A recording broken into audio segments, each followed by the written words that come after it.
is generally just sweet tea. But I ordered an iced tea at a restaurant very close to the border once, and they gave me unsweetened cold tea, and I'm like, what the fuck is this? And I enjoyed it very much. Yeah. That's like all in America, you have the option to choose if you want unsweetened or unsweetened iced tea. I tried grits too, and I was like, what is this? Oh, man. Yeah. I thought they were like fried onions. Nope. But it was like plain oatmeal, basically, and I was like, what am I eating? Oh, grits? Oh. Yeah. Oh, you gotta try like shrimp and grits or like cheese grits and things. You gotta try all sorts of grits. Yeah. You know, but like also, only in the South, though. Oh, or at a Cracker Barrel. They know better. Or if you have like if there's a restaurant that specializes in Southern food. Cracker Barrel. Cracker Barrel. I had so many tacos. Oh, yeah, that's a good place. Also, it bears to mention that the American iced tea busts, and protects special victims, has been for years. Iced tea is a detective. You mean like when someone I like how eats too much chocolate cake. I like how and they then eats too much chocolate cake I like how they and did then burps it up. I like how they did iced tea in Rick and Morty, just an ice letter T. Yeah. Oh, that's right. And it was Dan Harmon doing the voice, but he didn't want to get sued for it. Yeah. Fun fact. Speaking of grits, though, and iced tea. And getting sued. And getting sued eventually. It happens to all of us. Yeah, it happens to all of us. Some announcements before we begin this little escapade tonight. Also, if you're in the chat, hello. Straight, spelled just like the word escape. That pause was for the audio podcast portion. Or whatever. Hello, everyone. We're going to be streaming Beneath the Tide episode 52 very soon tonight. But some announcements, I think, before we begin. I've been going crazy uploading episodes of Beneath the Tide to our Podbean account to get it put on Spotify and Apple Podcasts. Yeah. So you can currently listen to up to 31... Yes, episode 31, Void in the Maw, where we meet Henry Lofferton. Oh, wow. This has been like 20 episodes since Henry showed up? Wow. Yeah. Wow. Henry's been around longer than I thought. I didn't realize he's been around for nearly half the stream. Henry's deep in. Yeah, Henry's been 21 sessions. Wow. It's counting tonight, yeah. Yeah, I had that. Like he just showed up. I had that same thought. Ash is only gone for 5 episodes. 15? 10? Oh, 15. Oh, damn, that's a lot. Oh, yeah. He was gone for a while. Yeah. But, I'm currently working on getting all of the Beneath the Tide episodes switched over to the podcast format. And we should be caught up, the way I'm doing it, I'm doing 5 episodes a day, uploaded on that. Should be caught up by Sunday. And then every week, the stream will be put up on the podcast on Thursdays. So you can get caught up that way, and then we'll be all caught up come next campaign to do it from the beginning. Speaking of next campaign, shout out to Mizumai on Twitter for doing the character art for our next campaign. One of the characters is already finished and good to go, and it looks great. Do the players get to see the art when it's done? Like the person that the character belongs to? Oh, yes, they do. Oh, okay. Kate's already seen it. I was gonna say it must have been Kate then. Yeah, so Kate, how is it? I mean, you don't know details or anything. Leave it a surprise, but like.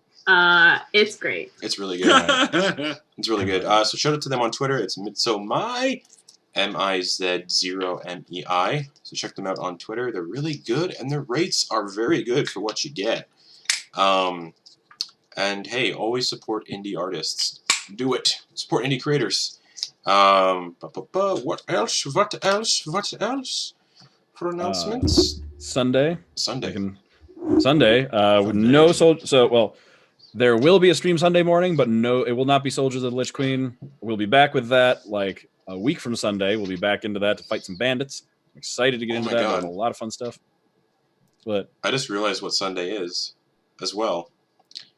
The first time Sam and I get to play together as players. Oh, that's right.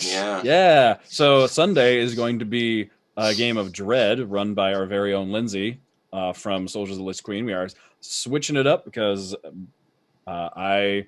With the party being relatively small and it being such a very character-driven story, I feel weird doing any kind of session without people being there. So we tend to switch off and do one-shots. And for the first time, we're switching off DMs entirely. So Lindsay's going to run a game of Dread. Yeah. And Justin and I will get to be players together. And both E-boys. We'll talk.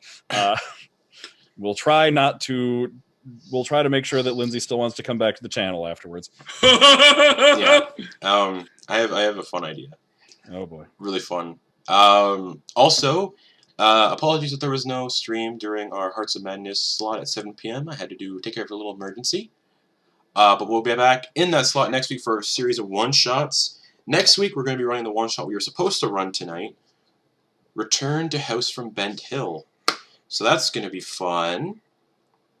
And then I don't know what else we're going to do in those slots. Maybe we'll do different systems to kind of test stuff out. I'm sitting on the core book for Kids on Bikes and Tales from the Loop, and I have not done anything with them since I bought them.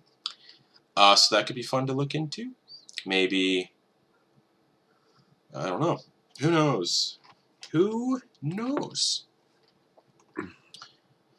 Also, hello, Daryl, in chat. Hello. What else? Daryl. Hello, Daryl. A fellow Canuckian.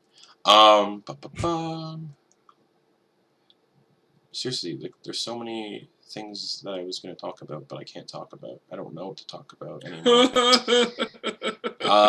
Yeah, I've been thinking about it, but I want to maybe stream video game stuff too, but I think that would be a separate Twitch channel entirely, like my own personal one that I have.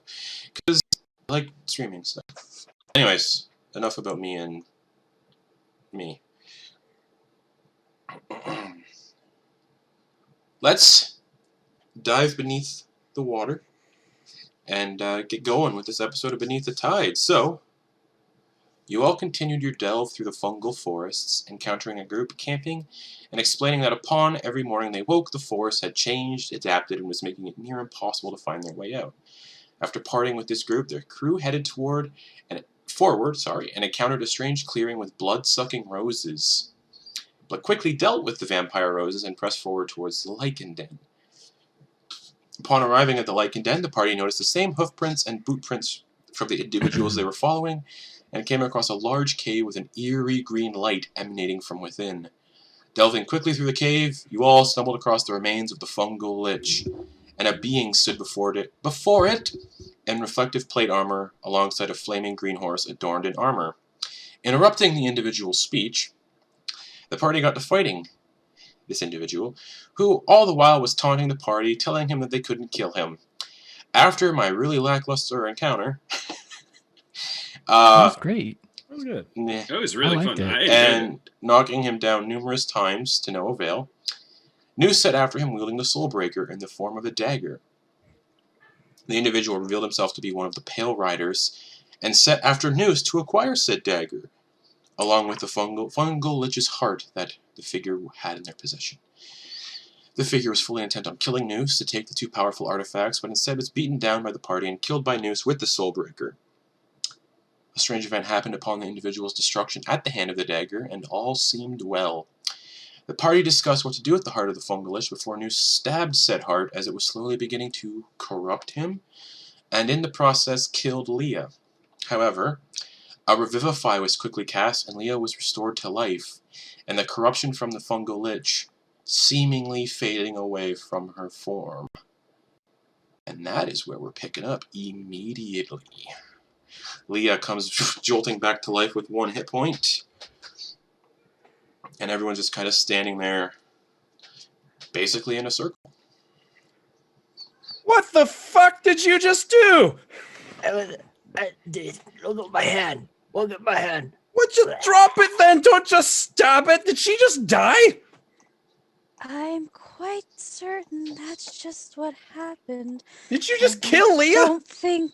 I don't think I was the only one. I brought it back. That makes it okay to kill someone? Ogden Noose? Boon, invisible, stands between Ash and Noose. Invisible. I didn't think that it would kill her. She straight up told us it would.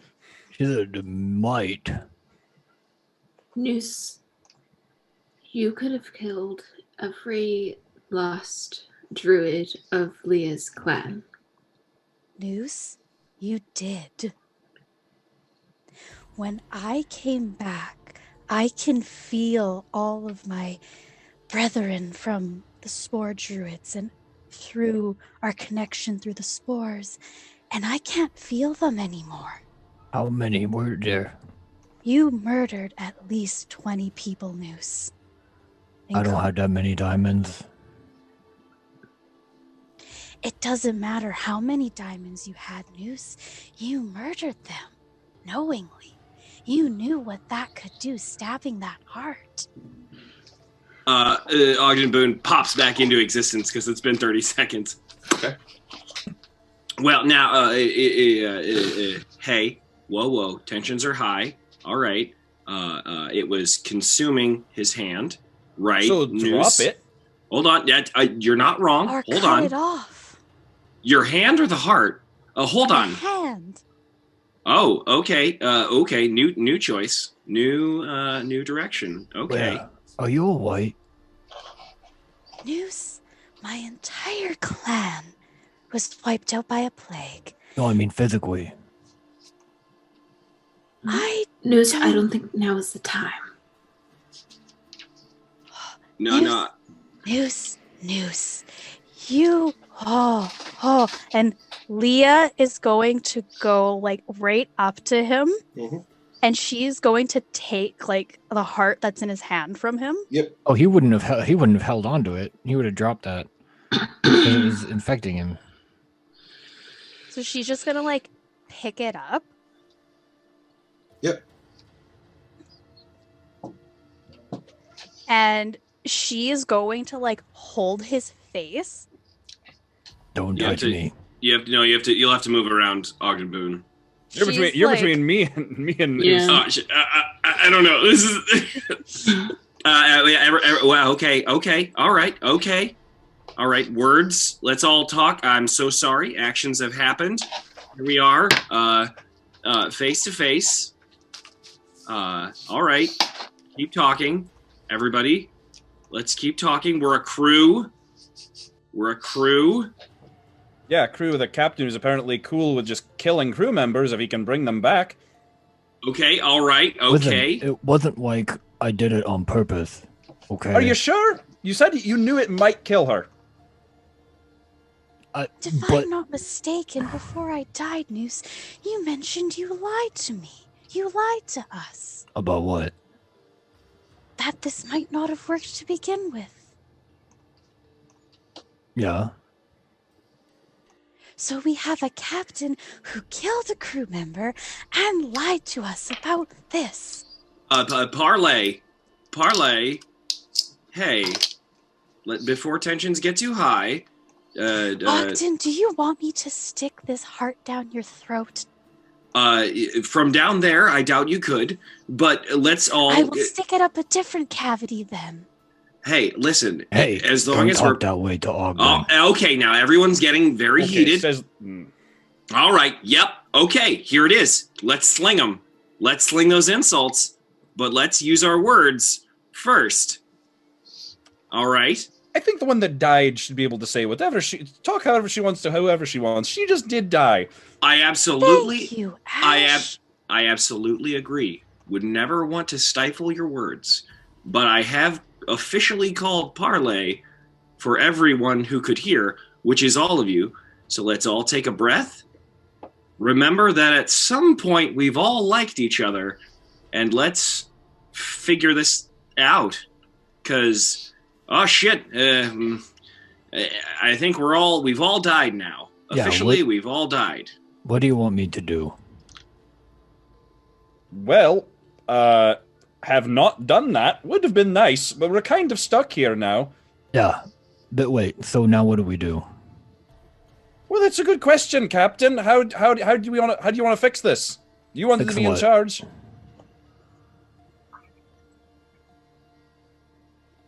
Why would we bring back a witch, though? What do you mean bring back? Who wanted to bring back a lich?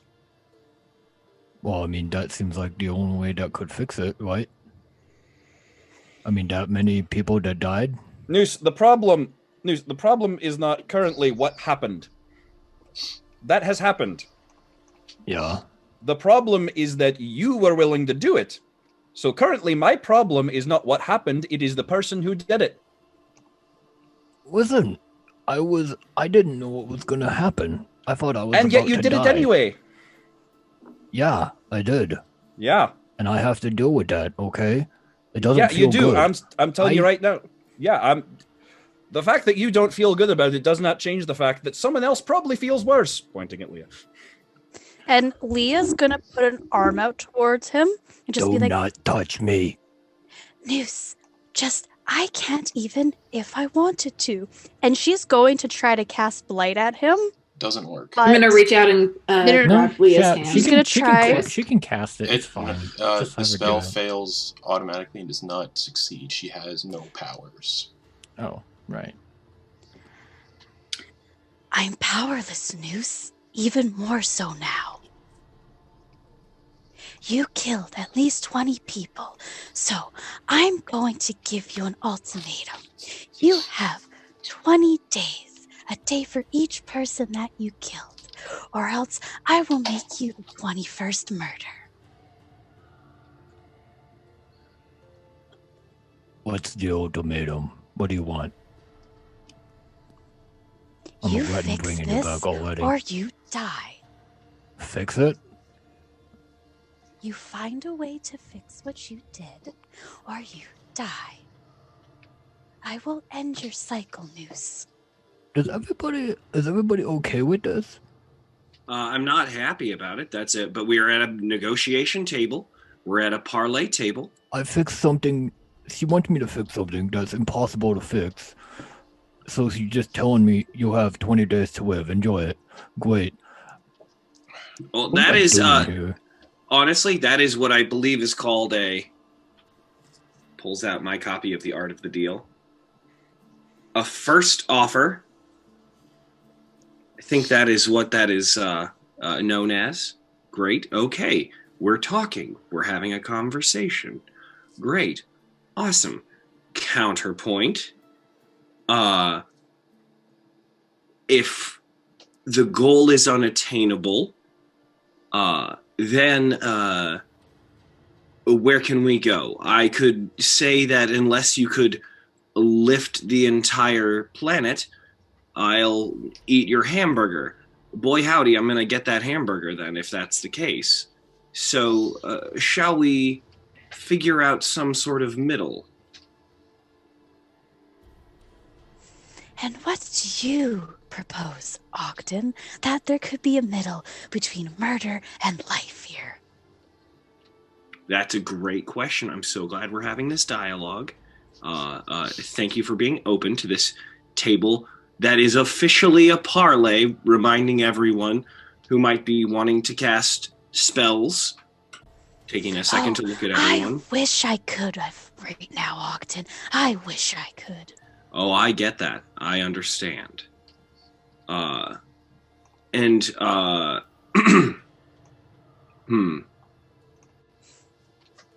It is time for, I think, the accused to have a moment to speak.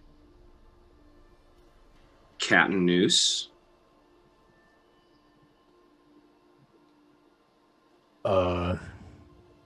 Ogden is first mate. Oh, what? What? What? What? What?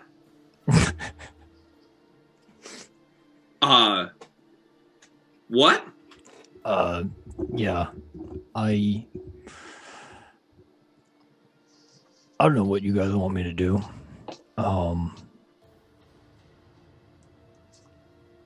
So I'm actually really sad because, I mean, Eclipse.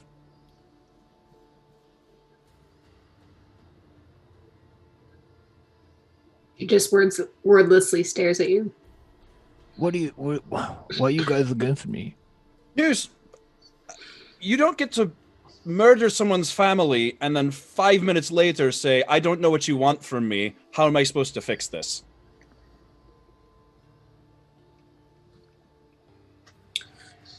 Ash is right. If someone came up and slit my mother's throat right in front of me and then was like, I don't understand why you're upset. I feel bad about this too. What am I supposed to say to that? It was defensive. I mean, so it wasn't like I slit their throats. No, but they're all dead because of you. And you did kill them. And Leah's currently dealing with that. Okay. And we're all looking at a captain who killed one of his crew rather than think for 30 seconds. I think that but I think that is big talk from a captain who decided to abandon his crew for power and disappear for 2 years. Okay, that's very big talk. I'm just saying, before you cast stones in this glass house, let us all make sure that we look into the mirror that's in front of us. Yeah. All right, I will. First of all, I was possessed for 2 years. I was also possessed at the time of the leaving. That wasn't exactly a choice of mine. Third, if I'm not mistaken, that was your legitimate choice was for power. You had a choice moments before you took it. Ogden, I had the entire time we were in that tower, I wasn't seeing what was happening. I was Really? Yes. I was possessed before I ever got to the top. I was not in my right mind the whole way through. I'd like to do an insight check in character, because I actually didn't know that as a player. In character, that's a insight. That's a 19. Listen, if I'm not mistaken, that is correct, because I was rolling wisdom saves. That is correct. Yeah. I was unaware of that.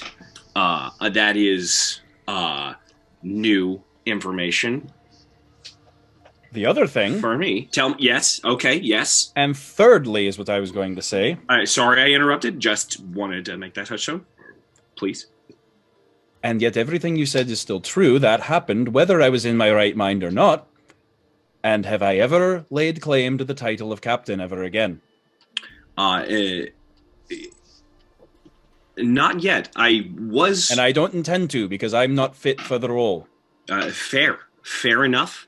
So, I am in an excellent position to say, I think, what it's like to not be worthy of the role of captain. As one who had it and failed it. During this exchange, Leah's going over to Eclipse. She's just gonna tug on her arm. She's just gonna be like, Eclipse, you are the pirate queen, right? Last time I heard. Not much of a queen right now, considering the only pirates left are us and Malin's crew. Then why don't you rule over your last remaining crew?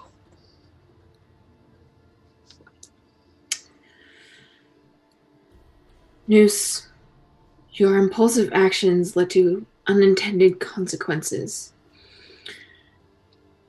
And I'll be honest, it's not the first time that I've seen it while you were captain.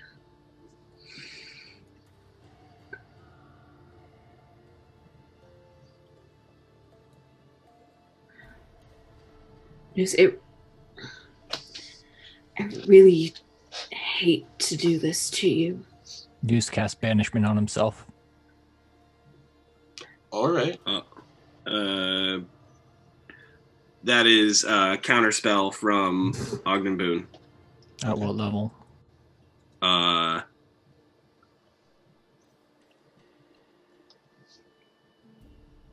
level. You're gonna have to roll for it. Yep.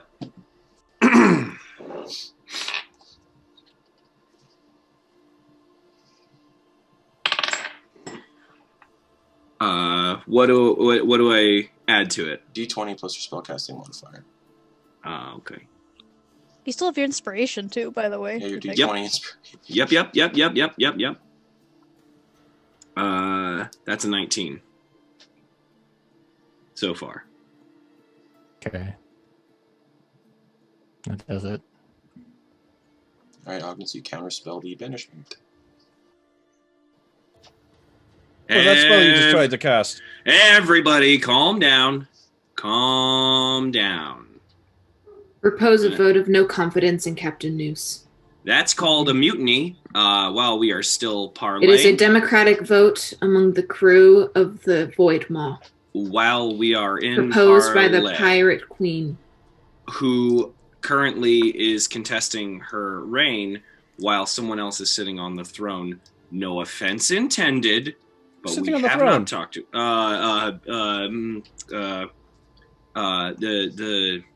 the Tortleman. What's his name?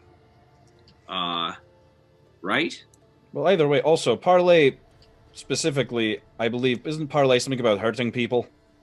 It's about having a free discussion without any drastic results before you can continue. A scholarly debate before actions can be taken with respect and movement.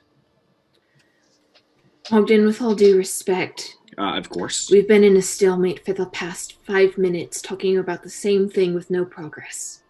I think 5 Something minutes. needs to happen. In 5 minutes.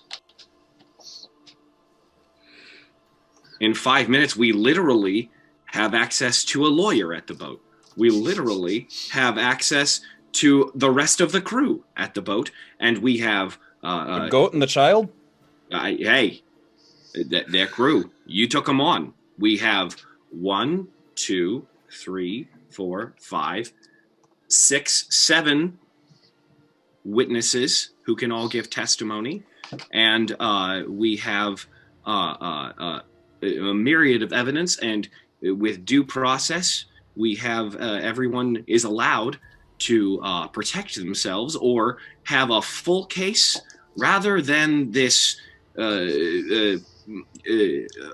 trial Ogden by... Boon. I don't mean to interrupt you, but Please. you do see, because of your passive perception, you see Noose sneaking away.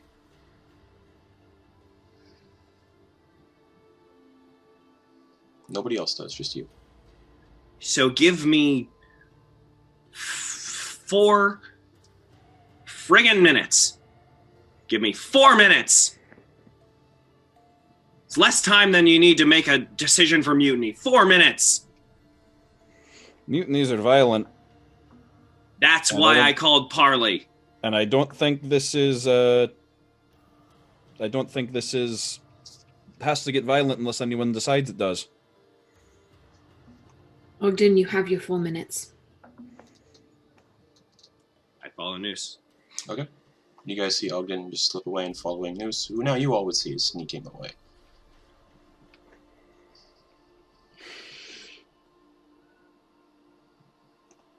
Noose.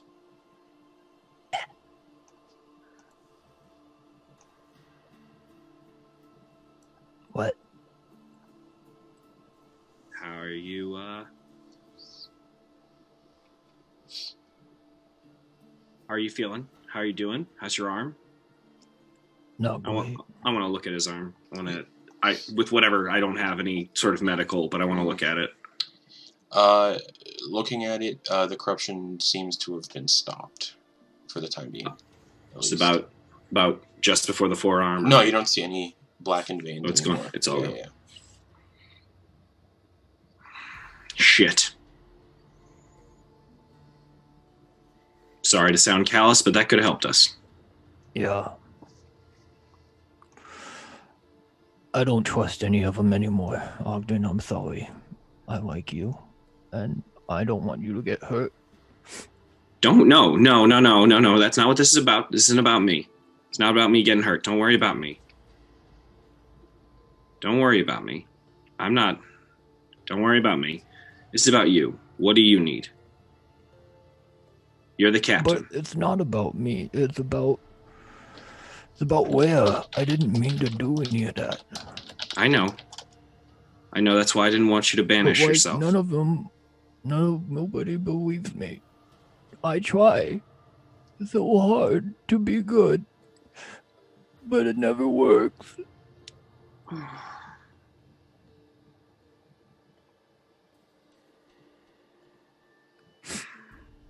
I try so hard.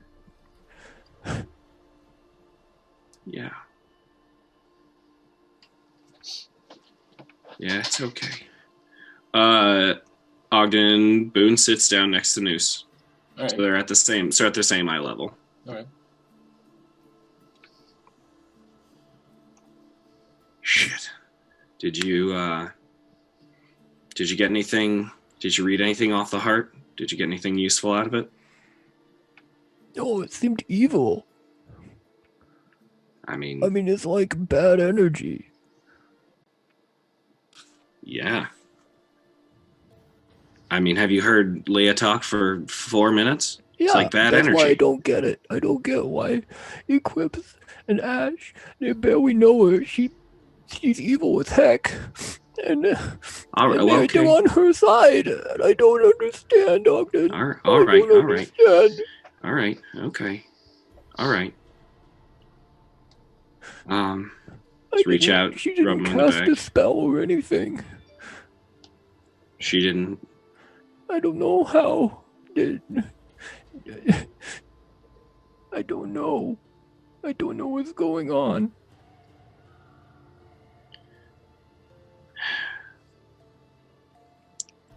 This one's been a rough one for you.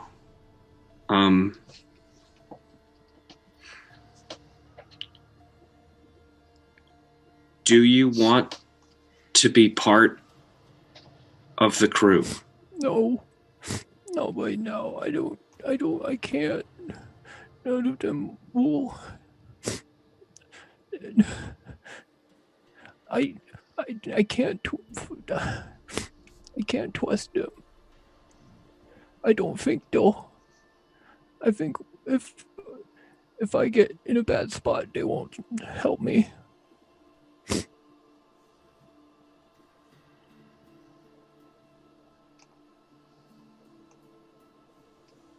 Well, then we need to talk to any friends you do have.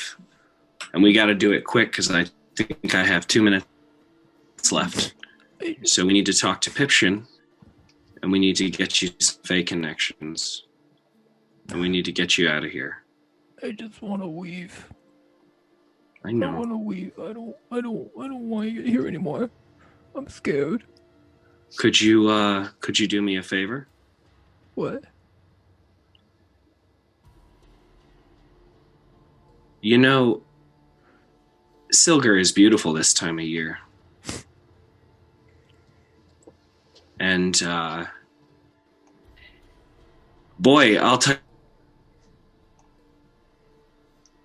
you, it's been, real disappointed that I never gave her any grandkids. And, Ogden just starts bawling. Just goes, well, So, if you could do me a favor, could you, is there a way you can get to where my mom is, and could you protect her for me? I might have to go through the Feywild, and maybe Pipshin could help. Well, you know what? Take Icarus with you. Can you go, bud? Oh yeah, brother. I'm sorry. I'm sorry I failed.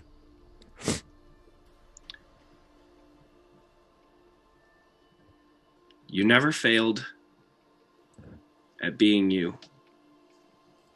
You were always authentically Noose.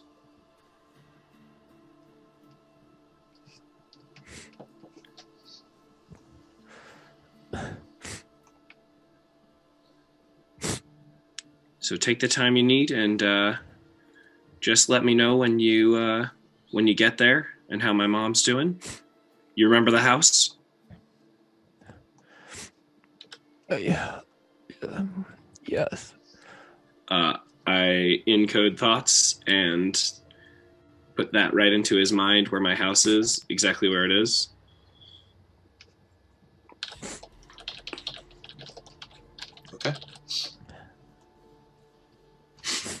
I'll give you as much time as I can. Thanks, Ogden.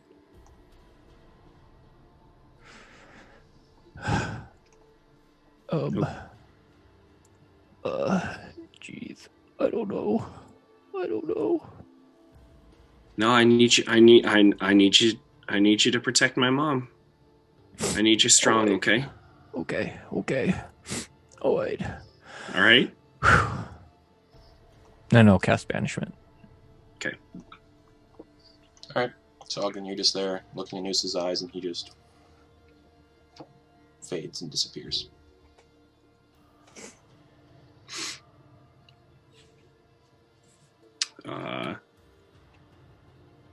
Ogden Boon stands up, wipes his face,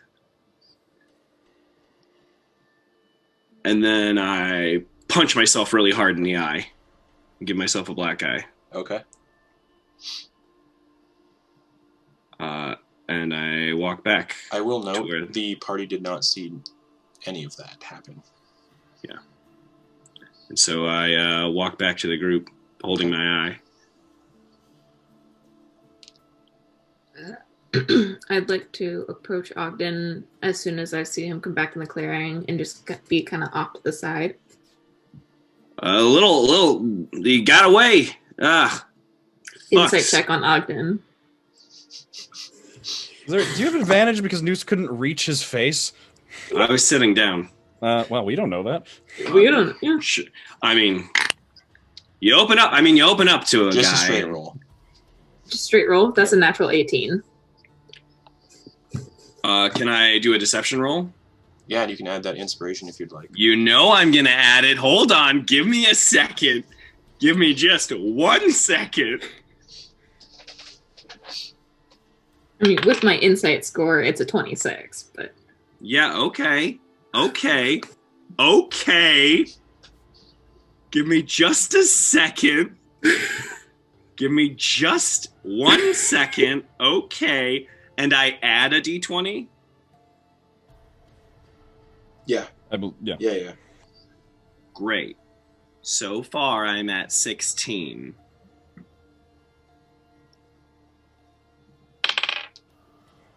Okay. I got a 28. Alright, he seems like he's telling the truth. He's really good at telling the truth. Not often. I needed this one to work. Yeah, you did. Ogden, where's Noose? Where is he? I told you, you look at my stupid eye.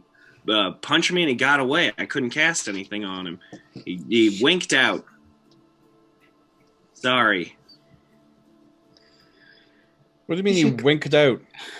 You've seen him make other people go away. Wait, I stopped him the first time. They always come back. Him the first time. They always come back in like a minute, though. Grump waddles up to Ogden and tugs on Ogden's robes.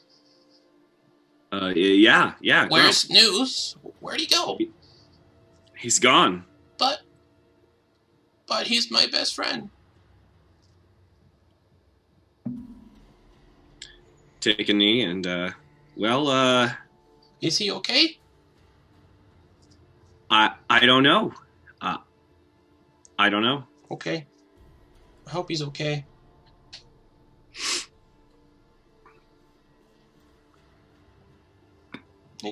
Grump just kind of sits down on one of the logs, just kicking his feet in the air.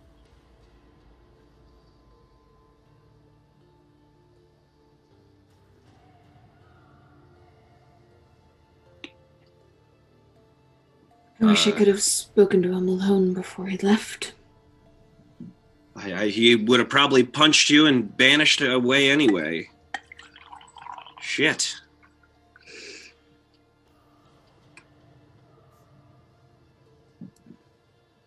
Sorry, that was rude. I'm just irritated. I got punched in the face.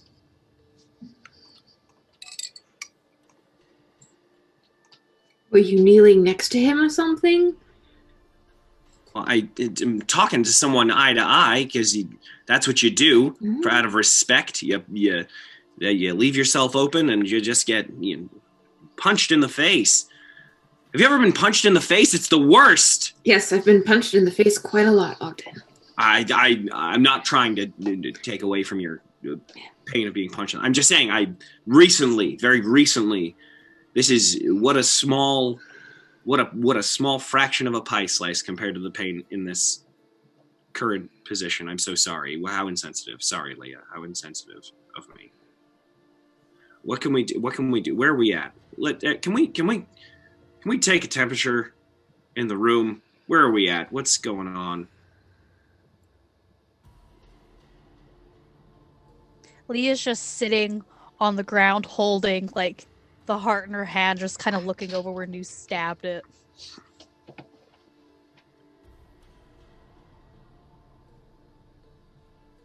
There's nothing more we can do here. What's done is done. We should head back to the ship. Is that for sure?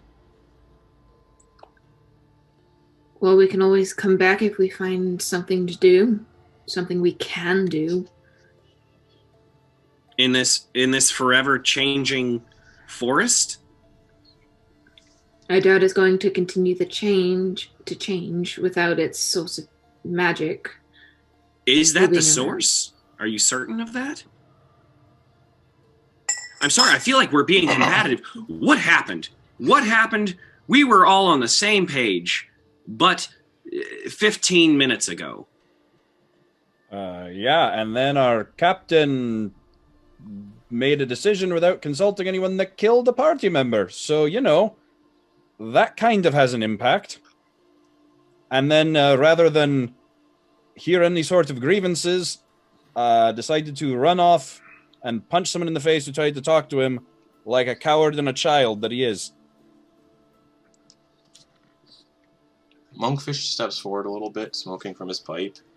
Oh, okay. Yeah, I don't want to, interject my opinion or anything, because I'm new to this whole thing. Yeah, tread real carefully here, pal. Tense moment. Read the room. But, this is a pirate crew, right? Uh-huh. Yeah. Shouldn't you all be lacking a sort of moral compass to really judge people on? Yeah. Yeah. You generally have to trust the people that you're on the boat with, though. Like, you kill other people, not each other. I agree 100%, I'm just saying.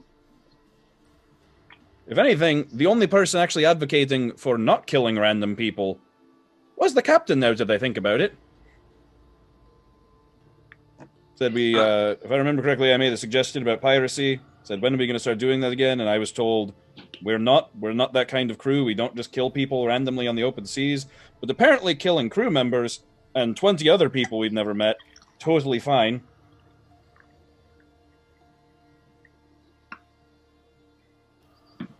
Fair enough, I'm just new, because I just want to kind of get the whole gist of things.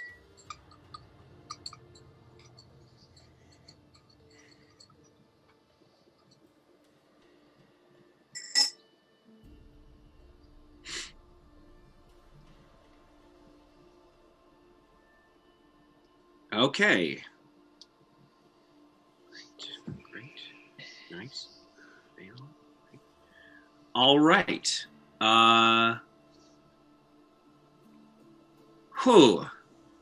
So, things being what they are currently, I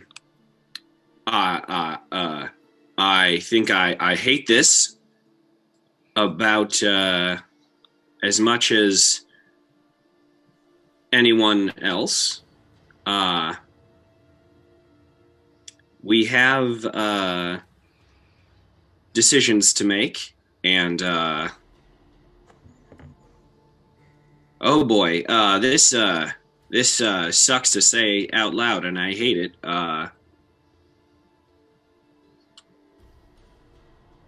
As acting captain,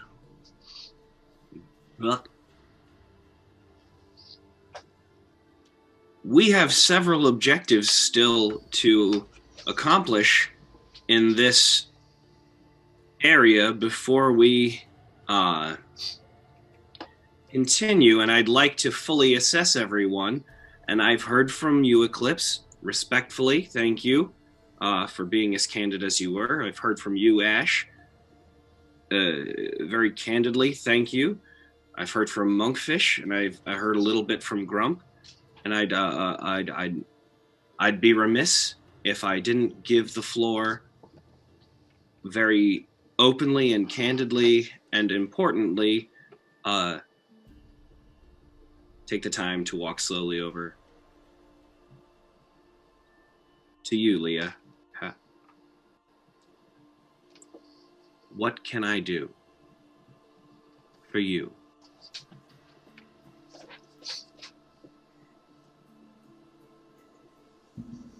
She's gonna look at the heart in her hand. She's gonna like hold it up towards him and just be like, find a way, Ogden. Some way. There's a cycle. Rebirth is somewhere in there. I hope. Some rebirth, anything. This is amazing. Tell me again what you think. I need that. I'm sorry. Please, what is that? What? You think there's a chance for rebirth inside?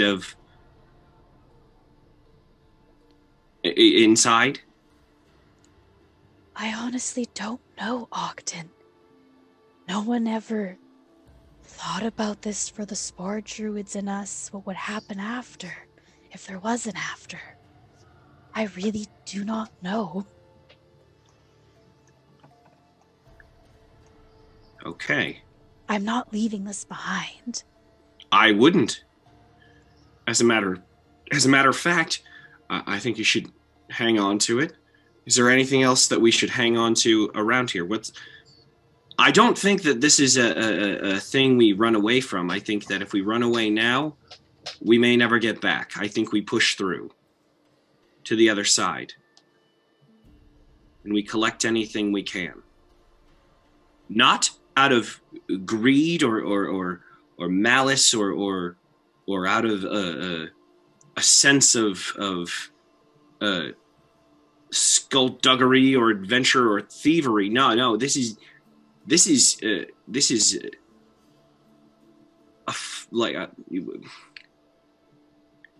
to heal from a wound of an arrow, you have to push the shaft through to get it out. If you pull it back out the way it came in, you're going to mess everything up. We're going to have to push through like an arrow. So what does that look like? It looks like us on the same team. Yeah, that's what I would like. I would have liked too. Would have liked, or are you going to like it? I'm going to like it. I think being Great. on the same team means talking things out. It means not making rash decisions without people. It means telling the truth. That's heard. That's heard. Eclipse, are you in for the team? Yes, I am. Grump, are you in for the team? No.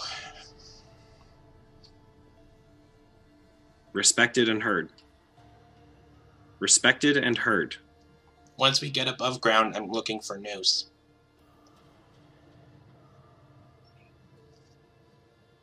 Out What's of character. happening? Are we underground? Yeah. Mm-hmm. When did we go We've underground? been underground the entire time. Okay, fair enough. I thought we were in a forest. Fungal forest made of underground. fungus underground. I think I missed one sentence in there, and great, yes. Suddenly in Caleb's head, just Yes, no, it all got a lot. It was dank and dark before. It got so there's no moon. I get it now. Sorry, I will come back into it. Heard, yes, heard and respected. Grump, heard and respected. I will accept your resignation As captain, I will accept your resignation, but I insist, while we're having a discussion, that you have an exit interview with me. Okay. I must insist on it now. All right. Oh, okay. Monkfish, are you in for the team?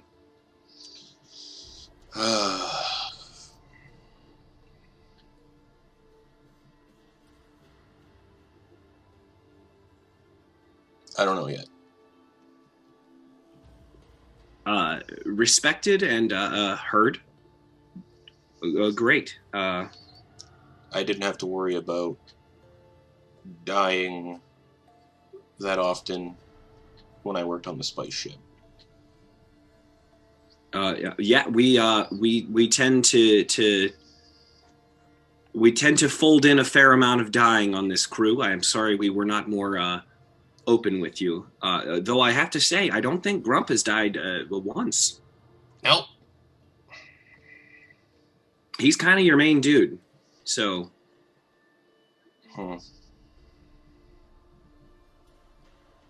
What does the Lich's body look like it's doing right now?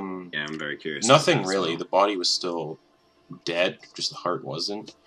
The fruits that are hanging from it, the light, the green light that was like swirling around inside of them is starting to fade a little bit. Leah's gonna go up and try to like grab one if she can reach one. Yeah, you can. I want to, if she needs help, I want to help her up, or help her get it, or get it to her, or have her, whatever she needs. Yeah, Leah, you can easily get one of the fruit. Is it still swirling still? Yeah. As you kind of pick it off the fungal lich, it kind of, you just hear faint whispers, like they're fading. She's gonna take a bite, and she's just gonna eat the fruit, eat the entire thing. Okay. As you're chomping down, I want to approach you, or if I was next to you, I want to so lead the dialogue. You chomp into the fruit, and you guys watch as her skin goes pale, paler than it is already, and she just collapses onto the ground again. And you see vital check. Okay, you rush over to check vitals. Yeah, I'm right there. What the? What? Hey, hold on. No pulse. Oh shit. What? Foo. Grump. You. Yeah, 1 second. And he rushes over, but Leah, very similar to the first time you were turned a little bit.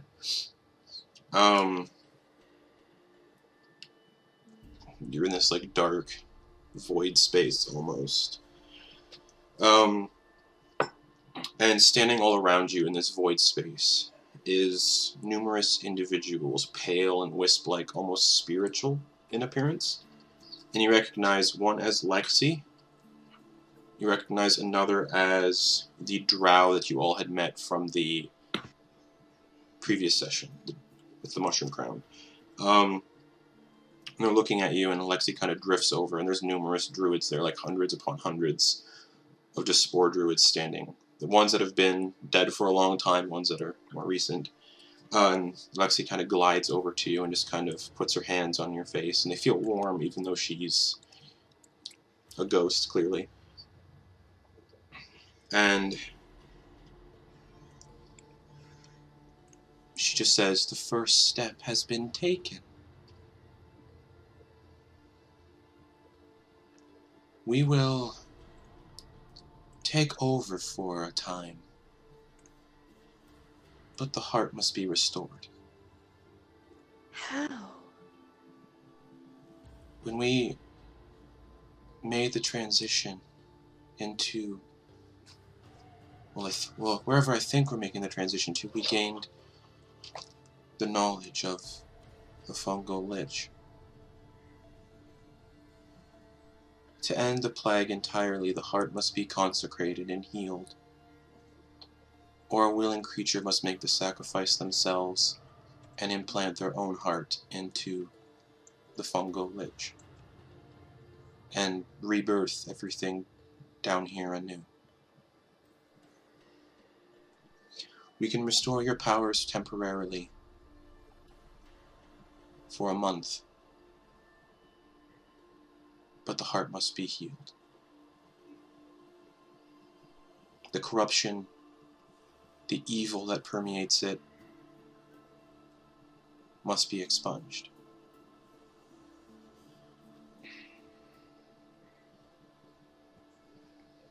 If not, I'll do it myself. That's what you would have wanted, wouldn't it?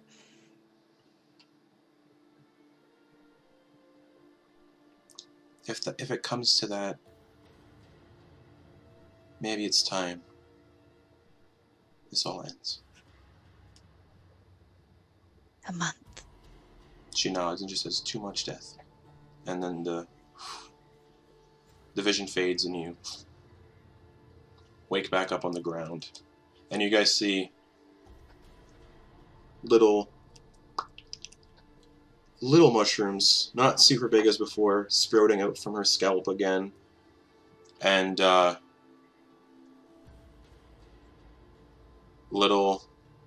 eyes kind of start to go black again. And Leah, you get the sense once the corruption is fixed, it'll be more, you won't look as corrupted looking and as evil looking. It'll be more natural and more focused on rebirth and life and not death and decay.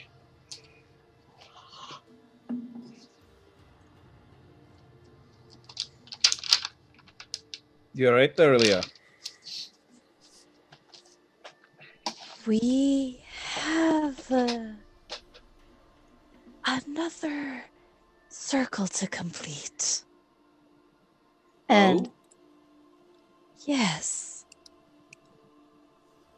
I saw Lexi and the other spore druids. And to fix this, they somehow, through all their power, granted me a month of powers left.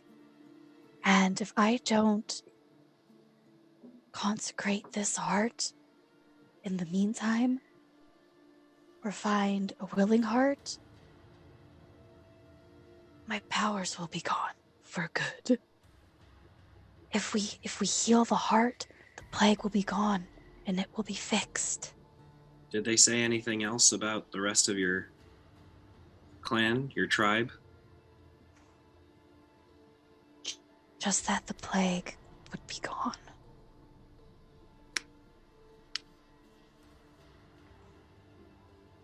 But it's a start. Leah. This is the cycle. Leah. Yes, Ogden? The team and those who've agreed to be on it are behind you. Would you still like to proceed forward with the team? Yes. Then we've got your back. Shall we figure out what's on this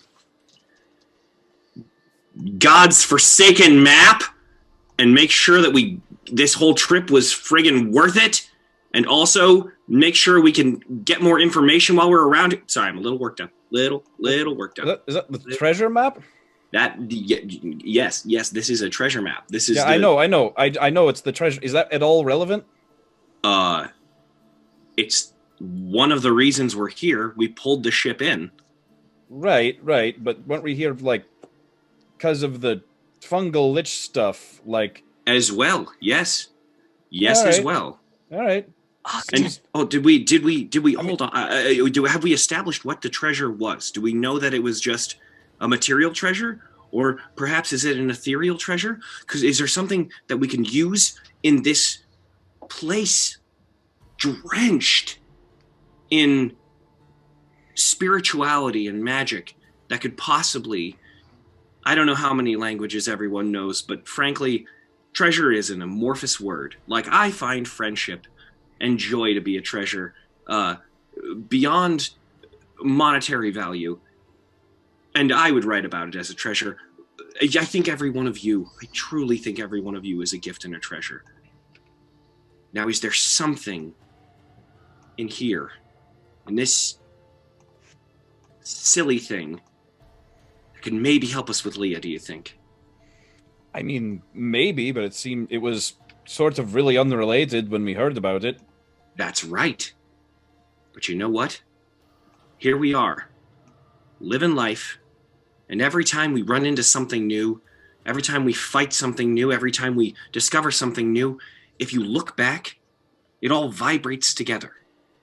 Everything that we've been doing has started to thread together, and I don't think that any of this is an accident.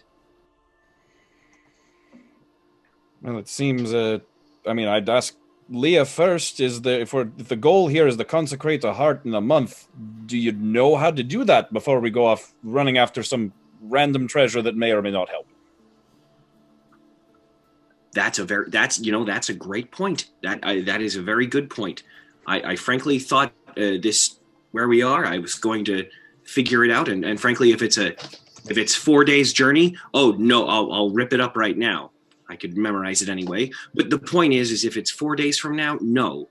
Wait. Let's take a look. Let's take a look at the map. Where are we going? Is it underground here? Or? Exactly. Okay. No, if it's 2 hours away, then okay, let's get a big gulp and push through.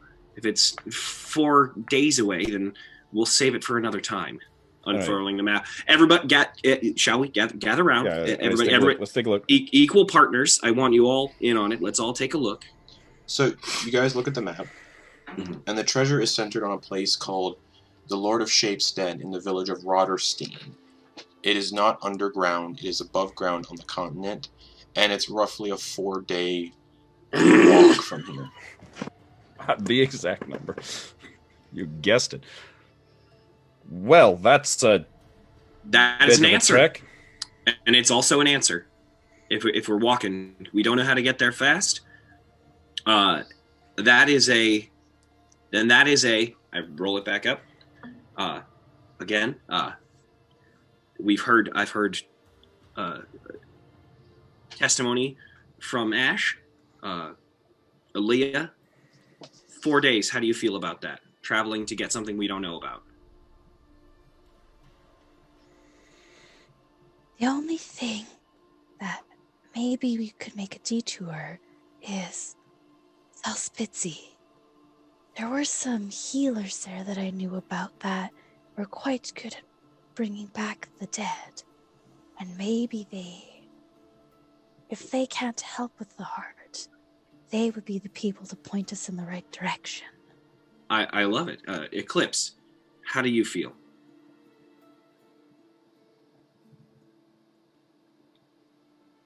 I honestly don't know. I can't give you a definitive answer right now. That's great. Okay, great. I think we need to get Noose back. Honest to goodness. I said I'd give him 20 days. I'll give him a month. I honestly wish I could tell you where he was, but I don't know. I just wanted a way to fix this, and if we can. Tensions were high, I get it, but much like a bell, I think everything that happened can't be unrung. So let's move forward with as much empathy and compassion as a crew that we can have, while still remembering those who've signed up. We're on a team. Let's team it out. I think that the healer. One more time with that name. What was the name of that place? Salspitzi. Great. And on the map, is it close, far? You would see it on the east coast. Which coast are we on right now? You guys are on the south coast. Okay. So might be faster to get back on the boat and sail over. Yeah, because Salspitza has the other port. Mm-hmm. Great. Then give me 1 second. I want to check and see if I have any. Is there anything that makes me move faster? Oh! God, I've got nothing that makes me move faster.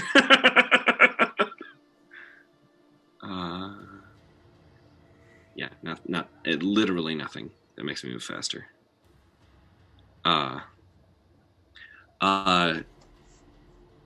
How's everyone feeling? Everyone good to go? Everyone limbered up? Yeah. Okay. I felt better. Yeah. The team has got your back, Leah. We'll take care of you. Well, then let's get back to the Void Maw, and let's figure it out. We'll go to one more time with the name. It's Selspitzy. Selspitzy. I'll have to write that down. I keep forgetting it. Solspitz. Selspitza.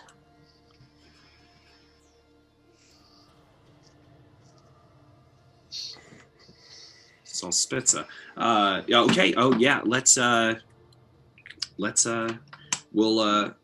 head to Solspitza and we'll talk to your healers. Let's move out, shall we? Okay. Aye, Captain. Right. And All Leah's right. gonna put the heart in her bag. Small semantic. Acting captain, interim captain. Either one of these work.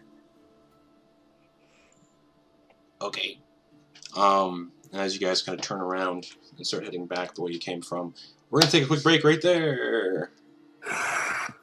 So we'll see you all back here in a couple of minutes as I put on the pre-stream. So, see you all soon.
Hello, everybody. We are back from the break.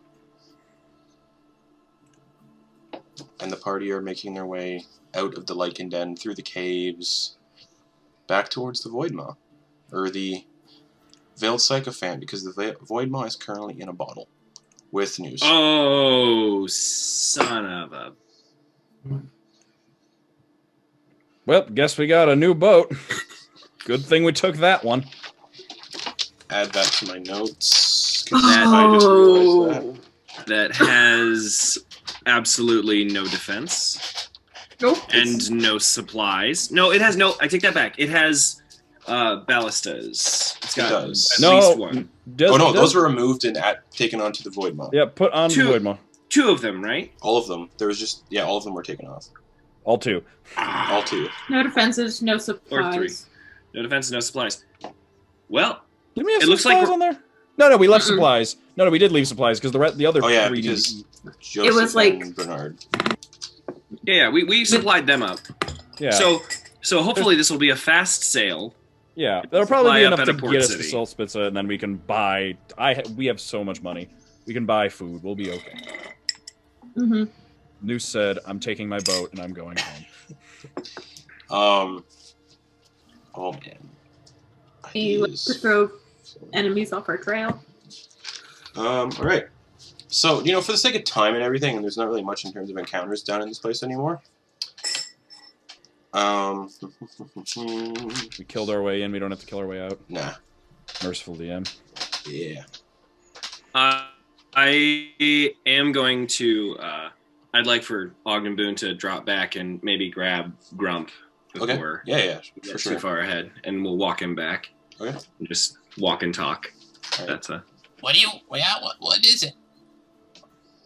So you really you want to take off? Yeah. Yep. Is there anything I could say that would convince you to stay with us? Nope. Nothing at all. Nothing I could. So you're leaving to make sure Noose is okay? Yeah. Yeah, and that's your most vested interest is that Noose is okay and that you know where he is and and that he's safe. Yep. Great. There's going to be no fun pranking anybody if he's not around. Encode thoughts. I slip him the conversation just before Noose, and I put a hand on his shoulder and stop. As everyone's walking back, I put a hand on his shoulder and I go, if you tell anyone, I'll fucking kill you. And then I just start walking away from him. No, it's just between us. No. I don't even look at him. So I give him a prank that he's been desperately waiting for from me. Okay. He lets you walk a bit. Uh-huh. He kind of hides behind one of the mushrooms nearby. Mm-hmm. And he's going to cast Sending. Nose? It's me. Ogden showed me where you went. Can I come find you? You need to roll percentage dice. Oh, that's right. Oh, I gotta pull up the spell detail to see what number it is if it fails. You just have to get higher than a 5. Oh, okay. Higher than 5%. Oh, what happens if it's... If it just fails. If it's the less news doesn't than get the message. 5%, it fails, yeah. Because he's on a different plane. 41. All right. And then he jogs back to the group. Wait, what did he say? He basically just said, "Hey, News, Ogden showed me where you went. Can I come find you?"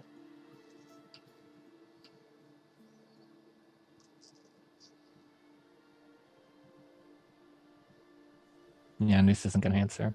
Okay. And Grump just follows along with Ogden.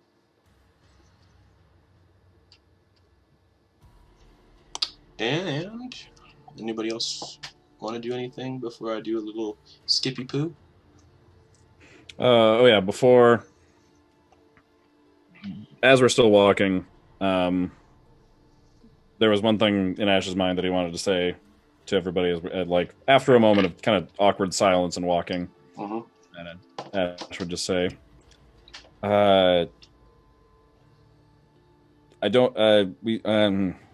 there's, in the vein of the whole being on the same team thing. Yeah.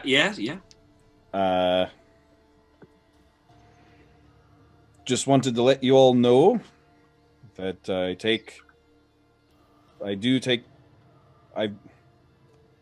I've been kind of flippant about the whole crew thing since I came back. I've been working through a lot of things. Being a little distant has made it easier to deal with the last 2 years and everything, and feeling like I failed everyone. And, don't try and reassure me, because that's what happened.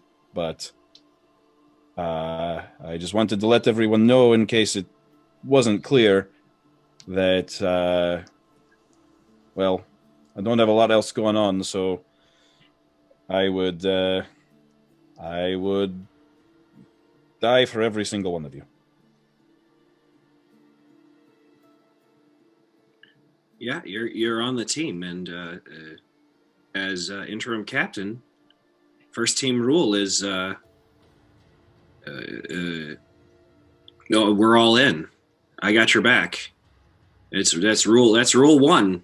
Everybody, rule 1. That's if we fall apart, we'll be lost. And now we have a common cause, so let's work together. And I appreciate that. And I wasn't trying to have pot shots at you, by the way, just clear in the air. I wasn't trying to have pot shots. No, you were 100% right. Everything you said was true. I don't begrudge you for saying anything that is what it is. Yeah, great. Can I make a insight check on just a general insight check on everyone in the immediate vicinity on Can I make a vibe check?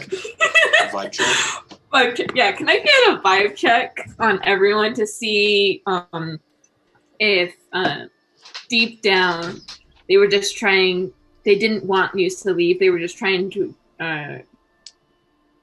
get what they wanted to hear out of him. Like, they didn't actually want him to go away. Sure, I'll let everyone set their own DCs. Oh, 11. Okay. I had a DC of 1. I didn't want News to go. I don't think there's a mystery there. You can definitely tell Grump is very upset by it. Yeah. Mm-hmm. That's why he's leaving the crew. Monkfish, indifferent, because he's only been here for like a day, maybe. Mm-hmm. I don't know these people. Yeah, he's like, whatever. I was mostly interested in Ash and Leah. Yeah. Ash would have been like visibly upset when Ogden came back with the black eye and like Noose having left. There's probably a bit more complexity to it. Yeah. A lot of complex layered feelings there. Definitely upset that he like left.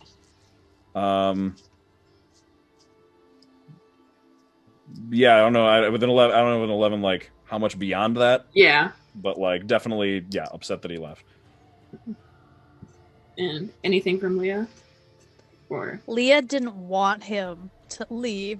She wanted him to fix what he did, whatever fixing it meant. And she's more angry that he's not here to fix his mistake now that there is a possibility they can fix it. Okay.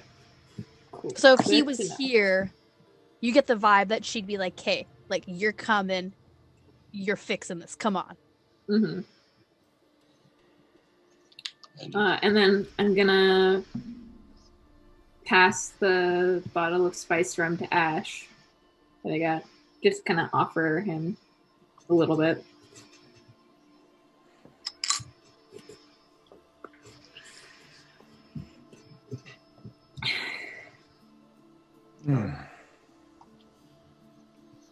And as you guys keep walking, we're going to do a scene change.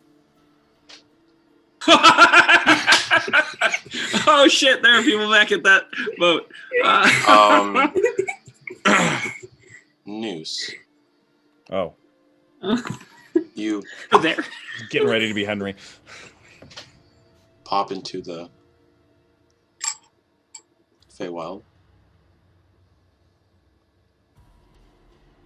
And you're standing before...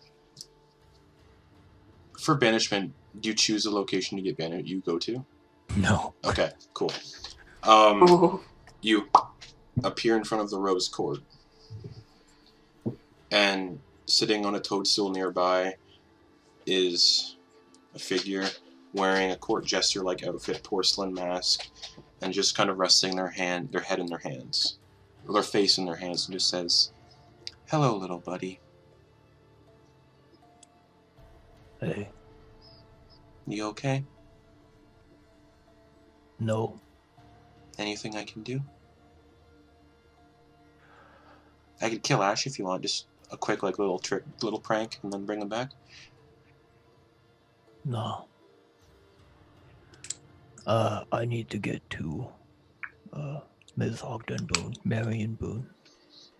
Okay. I assume you don't want them looking for you? Grump's coming. Grump's fine, but I'm worried he might accidentally hurt Marion Boon. Oh, I'm looking after him quite closely recently.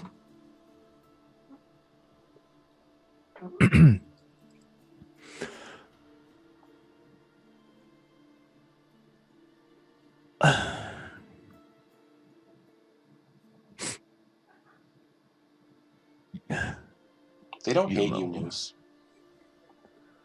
They were gonna kill me. I don't think that's the case. They, Accidents happen, Noose. tell them that. Unfortunately, I'm not here to guide them. Yeah, they wouldn't listen to you anyway. No, look at me. I just want to go. Okay. I'm not. There's. They turned on me. They betrayed me. I don't think it was a betrayal, Noose. But It was. Just the other day, I saved him all the time. All I tried to do was stop them from dying and help them and maybe get them to laugh. And I made a mistake. And they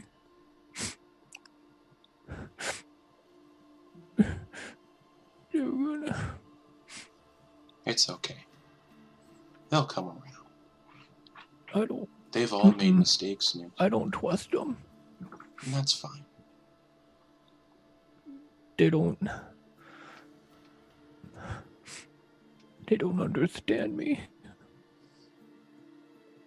I try so hard, but it's never good enough. They're not my friends.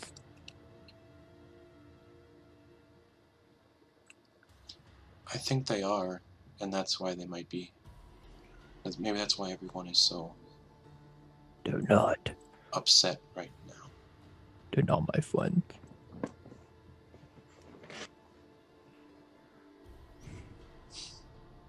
Well, I'm here to guide, I'm here to listen. So, if you ever want to talk, just say the words. I want to go. I need to go to Miss Boon. Miss Boon's place. Yeah. Okay. I need to protect her and help Ogden. Maybe I won't screw that up. You didn't screw anything up. It was the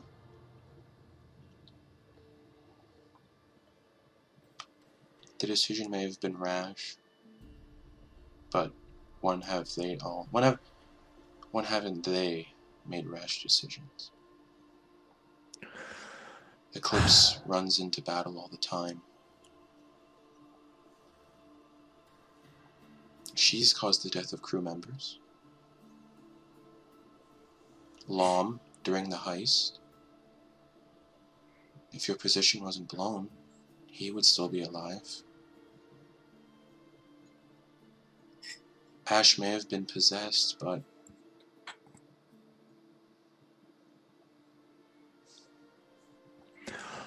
I don't need to hear this. I thank you. But and Leah's not evil, News. yeah, she is. No. She's very evil, No, isn't she? she's not. She's like got all that bad Stuff. stuff. Doesn't mean she's evil. He pulls off the mask. And for the first time you see Pipchin's true face. And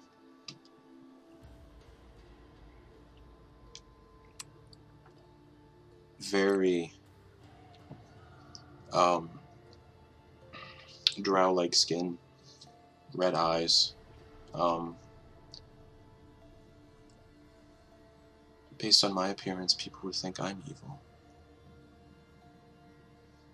Based on what I do to people, they would think I'm evil. I've possessed people for pranks, of course, and people would deem that evil. But like, she's not evil. She may be misguided and in a predicament where she needs help being guided on the right path. But she's not evil. And he puts the mask back on. Either way, it's very hard. I understand. It's very hard to be a cleric in a group when nobody listens to you.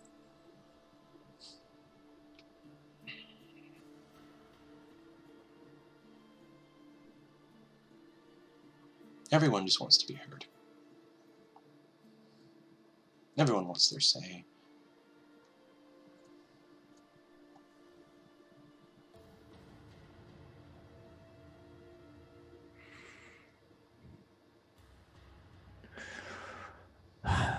So, where are we going? You said you want to go to Marion's. Yeah. I can take you there. Oh, let's do it. And he puts your face in his hands. He kisses you on the forehead and casts Mind Blank on you. So nobody can track you or find out where you are. And he says, "No. Nobody will find you unless you want to be found." Thanks. I can bring Grump to you if you'd like. Alright, as long as you're watching him. I don't want him to hurt Marion. Why would he hurt her? Accidentally, we both have a bad history with it. He could plank her and break her hip. Hipshin kind of laughs a little bit. I'll make sure he doesn't.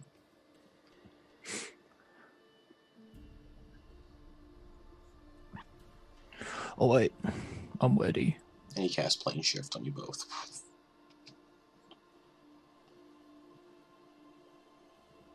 And, oh yeah, brother. Oh, and Icarus is there too. I forgot. No worries. And, about a day later,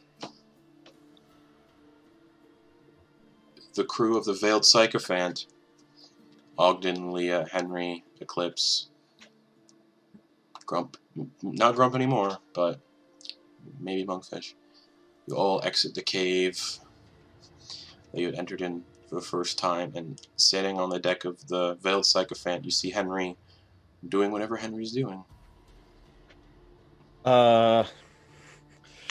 Standing there with the fishing rod, standing over the edge of the boat, like standing at the edge of the boat with the fishing rod hanging over the side, with just the hook still just dangling right there, like at the top, just staring straight out at the ocean.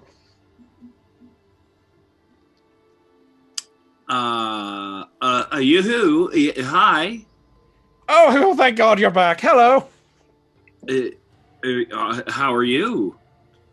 You know the tiger fellow? Callios. Yes, him. I'm familiar. Yeah, he showed up on the dock. And you're still in one piece. Yes, we had a chat. We Oh. might have scared him off. I'm not really sure. I highly doubt it. Well, he was gonna kill us, but then we vaguely threatened him, and then he didn't come back, so... Did he say anything? I'm going to be honest, my mind went a little blank. Where he was going? I think he's hunting us down and going to kill us, and he can kind of appear and disappear at will.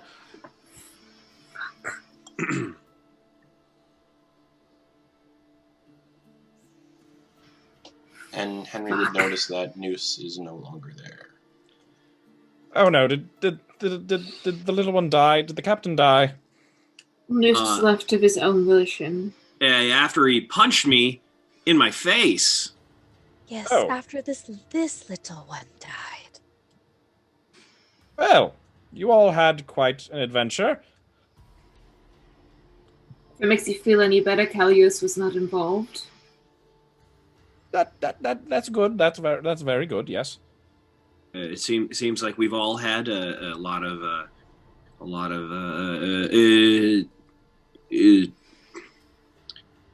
events happened. Mm-hmm. Mm-hmm.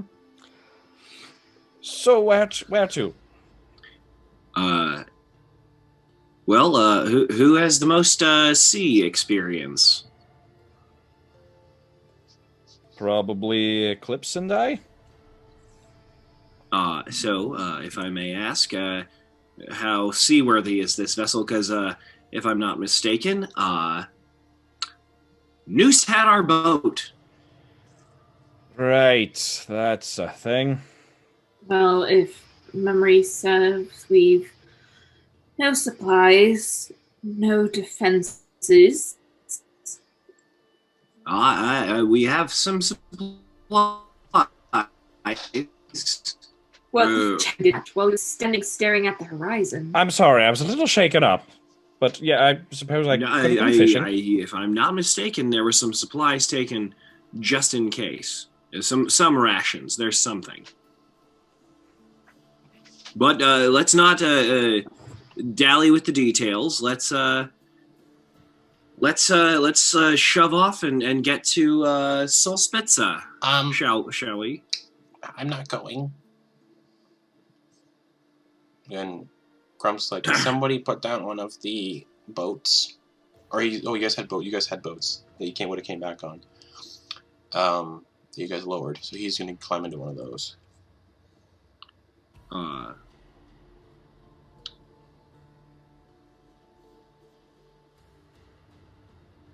Do you need one of our boats? I'm taking one of the ones we just came back in. Yes, one of our long ships for this specific not Void Maw ship. Yeah. You need one of our much needed long ships. Yeah. I'm taking it. You're taking it. Yeah. Is what you're saying. I'll pay you for it. That won't be necessary. Can I convince you to at least sail with us as far as Solspitza, and we can help you get a craft there? Because I'd like to not part with any pieces of this, in my opinion, no offense intended, ship, subpar vessel. I'd like to keep it as much intact as possible. Fine. I appreciate that. Thank you. Well,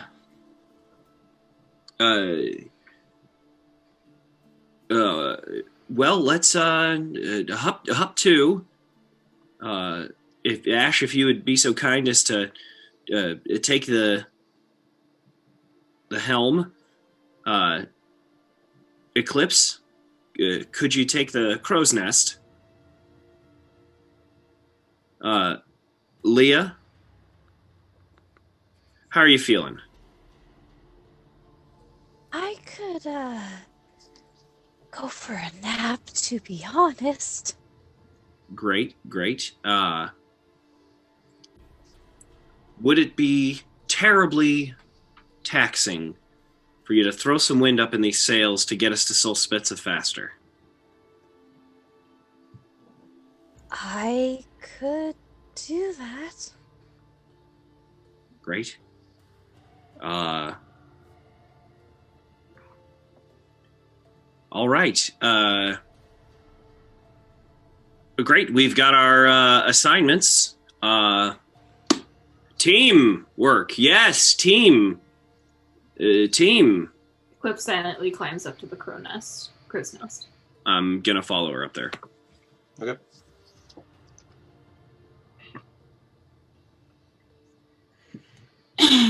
Interim. I'll start. Yeah, getting steering and getting us on the way. Do you need something, Captain? I do. Yeah. So, here we are. Yes. And one of, I can't imagine what you're going through. Having, been a part of a movement to depose a friend. That's got to be hard. How are you feeling?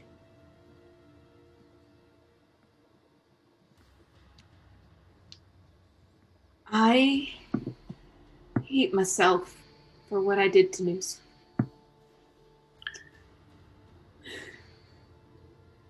He is one of my best friends. One of my oldest friends.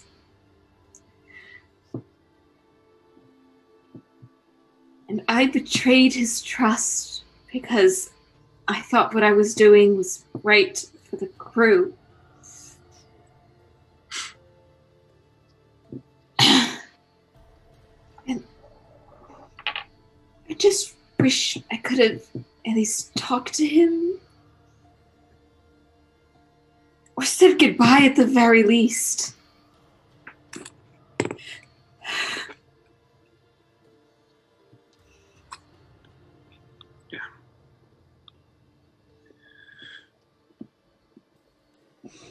Yeah.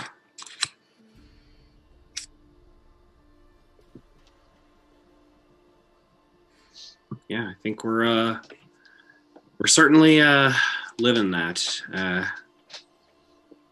But I'm here if you need to talk. I gotta tell you, I wish I could have convinced him to stay, but I don't think there was any way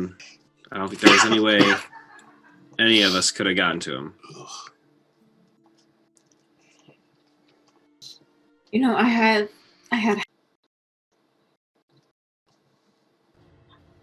just leave.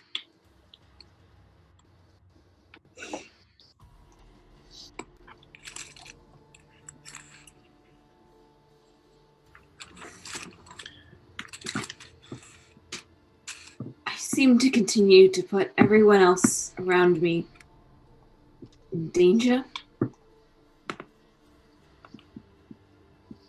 First, the Iron Bull and his crew. Then Lom. Kalios. Not Kalios. Kelwyn. Deza. Roman. Everywhere I go, death follows. Now you all have targets on your back because of me. Sorry, semantic rule here. Sorry to interrupt, but everyone you just mentioned,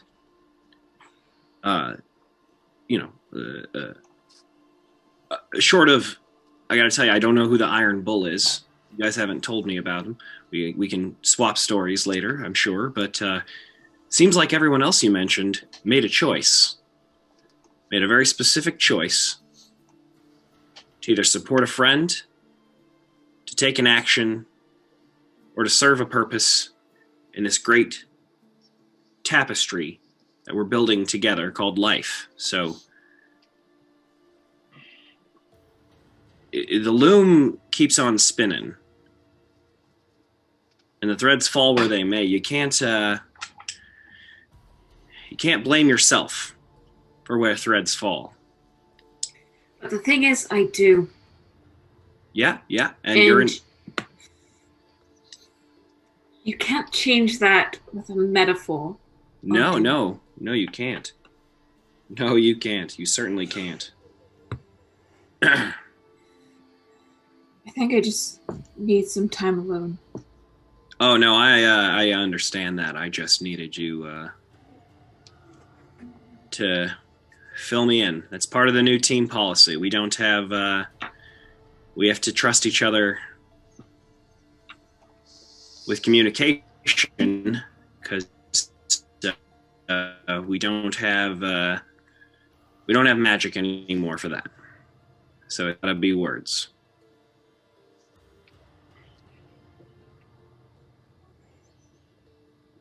I'll Respected and heard, but not everyone is willing to share everything all the time. And she just turns away and puts her arm on the crow's nest.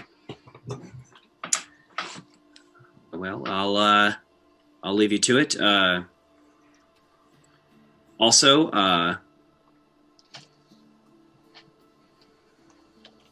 I'm making a room raffle system because I think the last time everyone kind of got weirdly gypped. So if you could just please pull a number out of this hat, and it will decide which room you get to pick.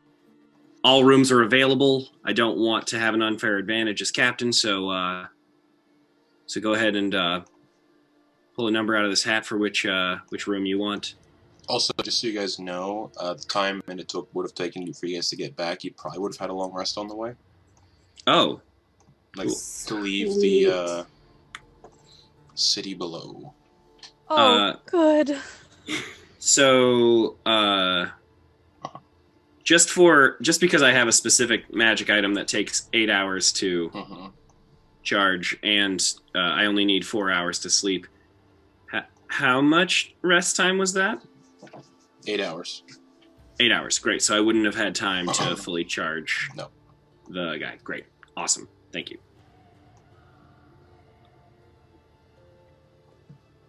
Great. So, Justin. Yes. Do you have a specific way for people to be able to pull? How many crew member are there? Not counting Grump. Monkfish, Bernard, Joseph. The goat doesn't really need a room. So it's Monkfish, Joseph, Ash, Henry, Eclipse, and Ogden. So I believe that's 6. And Leah. And Leah, sorry, is 7. How many rooms are on the sycophant?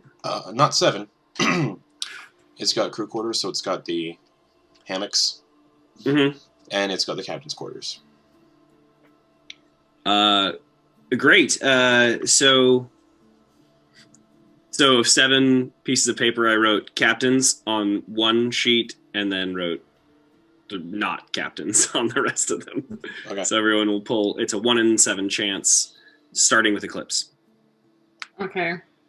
How do we decide which one I pick? Just like a dice roll or... Go into dice rolling needs. 1d7? And 1d7.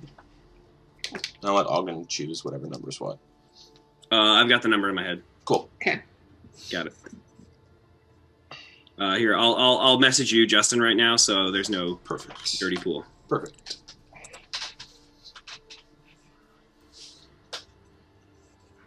She got a 3. Is that right? You put up a 3? Mm-hmm. Okay. On the paper that you pulled out is scrawled captain's quarters. What are the odds? 1 in 7. 1 in 7. So I see it. So what'd you get? I accidentally grabbed 2, and I put it back in, and I pull out one that's not that. What? So what? Okay, oh, yeah, great. So what'd you get? Hex. Great. Okay. Well, fair. Best of luck next time. Maybe we'll figure out a rotating schedule. But I was in the room next to Henry. He snores weird, and then I leave. He genuinely lets out a chuckle at that one. I think technically it might be Carnifex that snores strangely, but... You didn't hear that. Unless you're up, are you up in the crow's nest? Oh, I thought you gathered together for you to... No, I'm going one at a time. Okay. We won't need to play those out if you guys want to just try rolling a I guess who would be on deck? I guess I'll go to Ash next. Okay. If you want to roll a 1 and 6. All right. Yeah, just roll a d6. 1. Crew it is. Yep. Hammock. Crew quarters. And Leah, if you're on the deck doing Gust, I'll go to you next. So dice roller needs Brittany roll 1d5.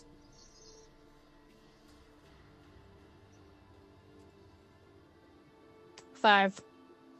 Crew quarters. Great. Then I would probably go to who's next? I'd go to who is Bernard? He's the That's not goat. The goat. Okay. The awakened Not goat. the goat. Not the goat. And Joseph is a 12-year-old boy. Probably shouldn't give him the crew quarter. I'll The 12-year-old boy, the captain's quarters. Who's the next crew member? Monkfish. There's Henry, Monkfish, and Joseph technically Oh. left. Oh, Henry. Yes, Henry, of course. So Go to Henry roll next. a d4. Oh, what's this? Oh, room. Oh, sure. Yes. Whatever. 4. Crew quarters. Monkfish, I guess. Alrighty. D3. I don't remember. Is it an exclamation point on the dice rolling needs? Yes. Yeah. I haven't used it in a hot minute. 2 for Monkfish. And then I counted the little boy in it. Ooh, All right. I feel really bad about this. All right. He's putting a hand in. I actually look at him and I go, okay, it's down to you and me. Do you want chance or do you want skill? Chance. And if I get fucked over, I'm going to stab you in your sleep. If you stab me in my sleep, then I guess you'll be captain. That's how we're doing this now. It was a joke. So is your face. Grab a sheet! All right. So we'll do dexterity contest for this one. Sleight of hand contest for this one. Oh, okay. Winner obviously gets captain's quarters. Okay. Oh, okay. Here And we he's go. good. He's a child, so his is not great. Okay. So if Ogden loses to a child, I probably would. I haven't rolled my portents yet today. do it now. Rolling them right now. They are a 7 and an 11. Okay. Okay, and now I'm going to roll that sleight of hand. Go for it. I'm going to roll it, so Okay. I'm not using those. Joseph already rolled. Okay. Do you want to say it on 3, or what do you want? And do you need a picture of it? 1, 2, 3. Natural 17. 4. Oh, nice. So,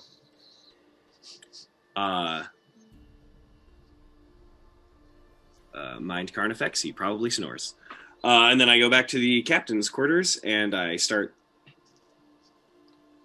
It's bare. silently sobbing by myself Yeah, because that was stressful and I hate leading. There's just a bed. Great. I'm gonna just lay down on it. It's pretty. And It's a pretty rough, hard mattress. Not feathers, probably something else. Yeah, just silently sobbing because that was hard. Okay. All right, I will be right back. Yep. And the ship is sailing. Ash is steering the veiled sycophant with no defense on it whatsoever. And yeah, you're making your way along the coast, essentially. All right, just keep that right there, and don't lose the continent. Then the wind picks up a little bit. It starts to rain. How much would control winds cut this time? It's about a 2-day sail to Solspitza, so probably down to a little under a day, I'll say. Okay. So that's what Leah's just doing. Yep, okay. What's Henry doing? We haven't heard from him in a hot minute. Henry is being a bit more comfortable now that everyone's back. He doesn't have to feel like he's watching over his shoulder constantly. So he's probably like actually doing some of the reading he said he was going to be doing, but he's just been spending the whole time they were gone just keeping watch over the edge of the boat. Okay. He has not taken off the breastplate because I realized something. Kalios uses a Vorpal sword, which on a critical hit removes your head. But the adamantine breastplate makes you immune to critical hits. Yeah. So Henry is keeping that thing on at all times, so his head stays on. Okay. I might rule it a bit differently then, because the adamantium breastplate, so it's not the head. It might be something else. You're welcome. What do you mean? From Noose. Wait, what do you mean? What was that? Noose gave it to him. Oh. Yeah. I was Um, asking Justin, what do you mean? Because may like lose a hand or something instead. oh, okay. Yeah. I mean, it makes you just immune to crits, but it's does. magic item versus Yeah. magic item. So yeah. Anyway, but yeah, he's like actually like relaxing for a bit and like sitting in his hammock, just reading through the books he said he was going to read for Ogden. Just enjoying a nice relaxing evening with a book in whatever language it happens. The Manual to of be Clay Golems, right? Or the Manual of in. Golems. Oh yeah, that is what he was reading. Yeah. And yeah, so you probably get like a day, however long he wants to put into it, he can get that. But as you're sailing, because I just want to do this.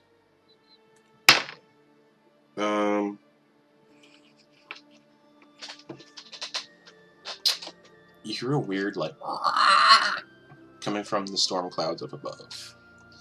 Oh, that's probably not a good thing. And then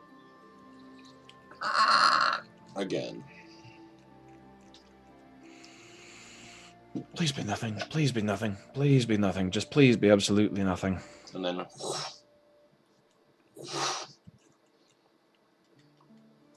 silence.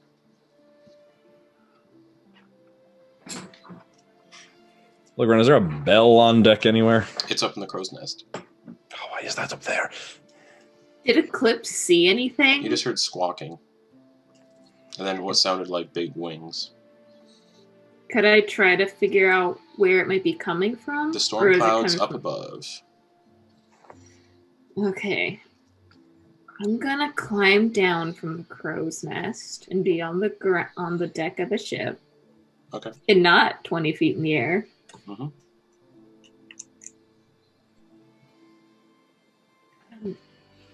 Did anyone else hear that? Oh, yeah, I heard it. So did I. Maybe it's our dragon friend? With any luck?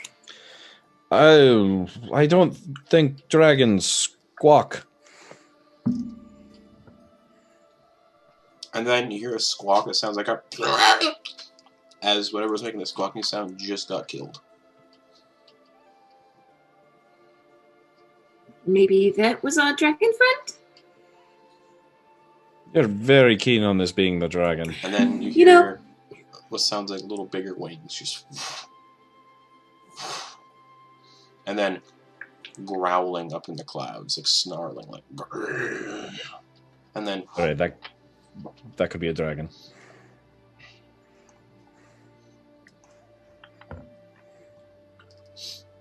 I'm gonna make sure my pistol is loaded. Mhm. Just keep my eyes on the skies. Okay.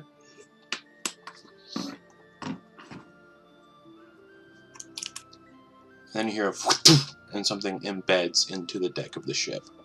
Oh, for the love of... And it looks like a giant, like, stinger. Not a dragon. That's not a good thing. And then another growl. Eclipse, the bell. Eclipse, the bell. No, it's in the crow's nest. Talia? Bollocks! And I'm gonna scare you Talia, up. does this growl sound familiar to any animals she's Nope. dealt with? Creatures? Okay. Start ringing the bell. Okay. Eclipse. Ogden comes out, and comes out the door. Okay. Mhm. Grump and Monkfish come up on top of the deck. Yeah. And that's when you guys see something kind of land on the crow's nest and perch there. And it... I want to give a good description of it. like? It looks like a dragon, but not. Whereas dragons have 4 limbs they can walk around on, this one doesn't. It has 2 legs, but its arm seems to be almost part of the wings it has. And it looks dragon-like in appearance, a long forked tongue and a weird long tail with a stinger on the end of it. And you all would know this to be a wyvern.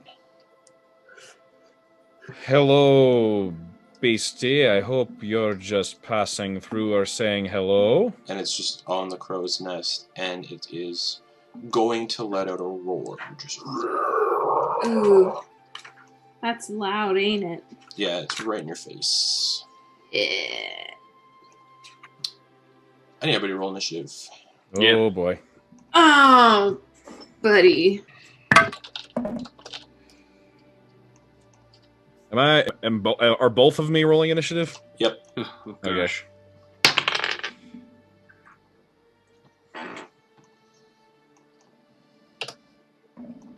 Okay.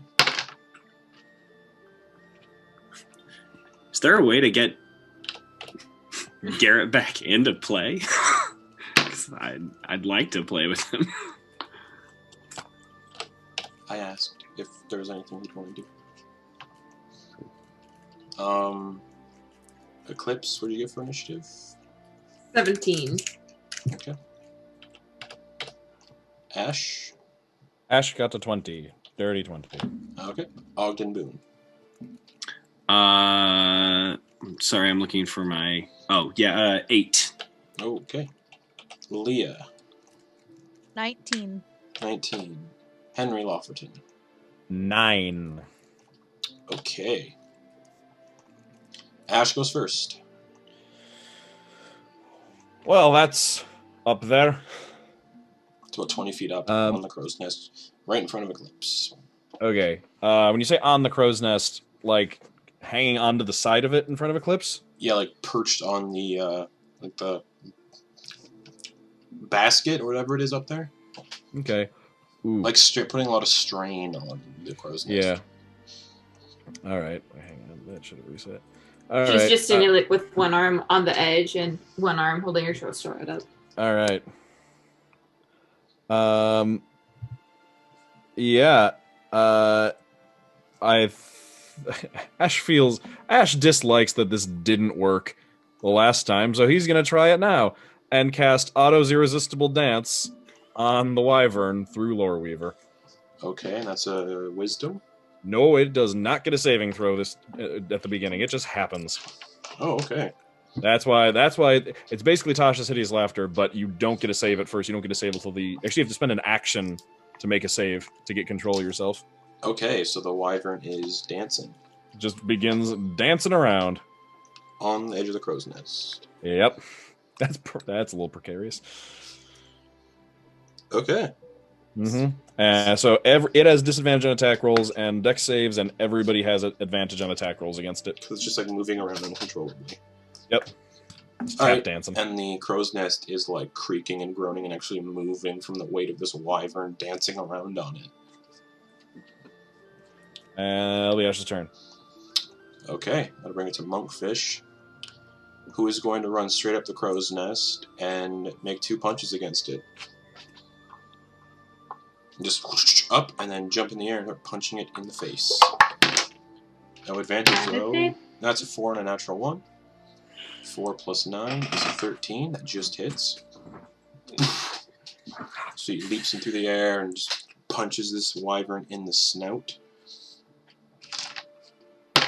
for 11 bludgeoning damage. Just poof. Whoa, what?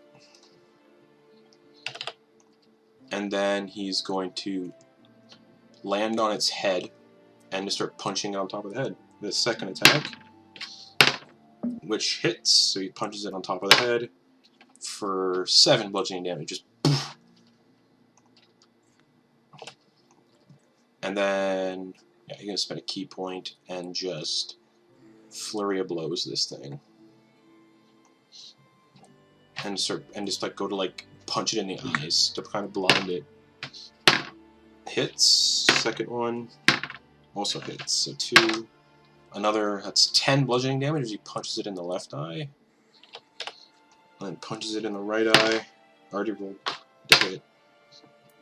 And 6 bludgeoning damage. And that ends his turn on the head of the wyvern, bringing it to Leah.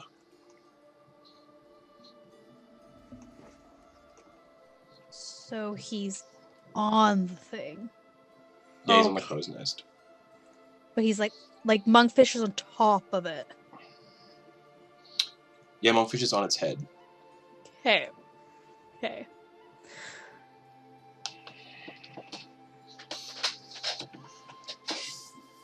Yep.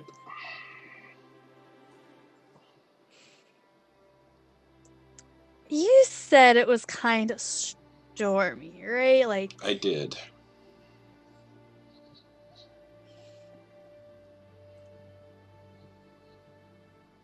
Okay. Since you said it was kind of stormy, Leah's going to use Call Lightning on the existing storm. And that might hit Monkfish and Eclipse. They'd have to make dex saves. I still think it's half damage if they get hit, though. If they succeed on Call Lightning. Eclipse wouldn't because of evasion. True. Oh wait, Monkfish has evasion. No, he's a monk. He has evasion as well. So if they both succeed, they both don't get hurt, so... But there was this whole thing of not trying to kill crew members I know, recently. that's the thing. That's... Yeah. Monkfish had to leave its turn there. This is fine. Everything's fine. Okay. Instead, I will...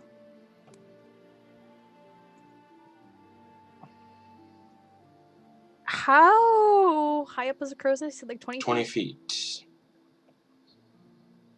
She is going... She's gonna... get within, like...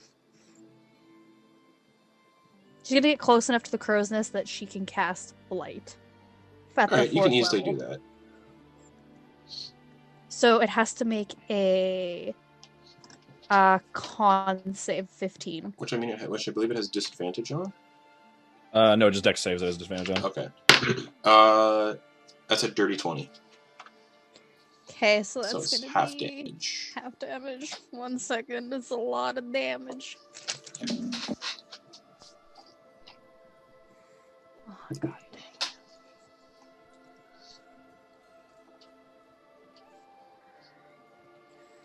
4 plus 5 plus 2 plus 1 plus 6 plus 3 plus 5 plus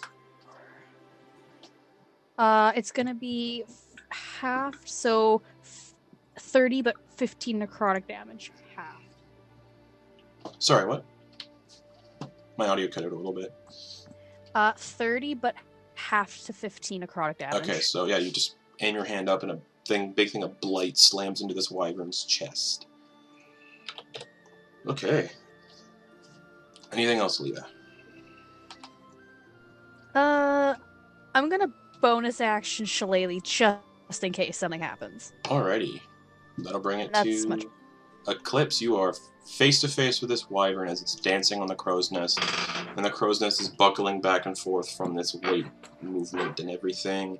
And just for the sake of things, dexterity saving throw at the start of your turn to see if you don't tumble out. Mm-hmm. 19. What'd you get? 19. Oh, you're fine. Cool. I'm gonna first ask, are you a friend of Kelvareth? Doesn't answer. Doesn't answer? Like it doesn't understand you. Great. So, in that case, I'm gonna attack it. Go for it. I guess. Yeah. First attack with the... Oh, so close to doing that 20. Also, don't you have advantage because it's dancing? Correct. Yeah. Mm-hmm. Yeah, I did roll. I rolled at advantage. Great. 13. That's a 28 to hit. Definitely Sword. hits. You just stab into its belly as it's dancing around. Alright, and I get sneak attack You do. because Monkfish is right on top of him. Correct. Plus the advantage. And advantage. Yeah, plus advantage. Yep. Okay. So 6, 10, 20, 24, 30 damage. Ooh, no, nice. Oh, 29. 29. 29 points of piercing You damage. just Roll the slam difference. the short sword into its belly, and because of its like erratic, weird dancing movements, more blood just like Mhm. gushes out and splatters across the deck of the ship and down the crow's nest. Mm-hmm. And bonus action Mhm. Dagger. 17 to hit. 17 think. definitely hits. Yeah. Oh, 18. But So it's in with the short sword and then dagger in the side. Mm-hmm. Ooh. Alright, let me just double check to see if with my new feat I can add my proficiency. No. Alright, so that's just another 3 points. Okie dokie. Yep. Anything else? And I'm gonna shout at Monkfish to get down before you get thrown down, and I'm gonna start climbing down the crow's nest. Okay. You can obviously make it down, and because of Swashbuckler, no attack of opportunity. Mm-hmm. Because Swashbucklers are great. Yeah, they are.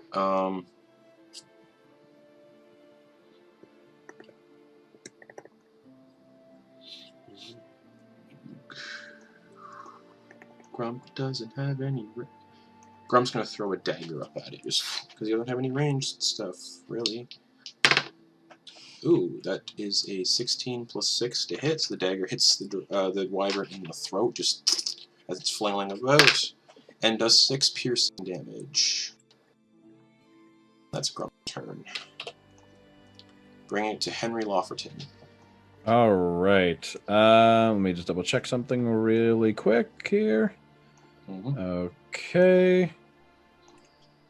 All right, and I have that spell. Okay.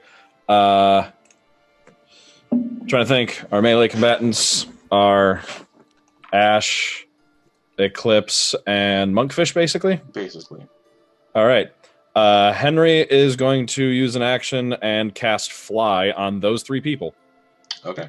So Oh. Monkfish, Ash, and Eclipse all have fly All have a cast on them. 60-foot fly speed, I believe. Yep. Yeah, so everyone can fly and get up there and follow it around and not lose it. Okay. Eclipse lands and then just starts floating. It's like, what the fuck? Anything else for Henry? Actually, yes. Henry is going to use bonus action, the Hexblade's Curse feature on it. Yeah. Okay. So it's dancing and it's hexed. Yeah. Well, the curse. It's not the hex spell. It's just yeah. Okay. Anything else? Nope. That's it. Okay, that'll bring it to Ogden Boon. Has it taken a turn yet? Nope.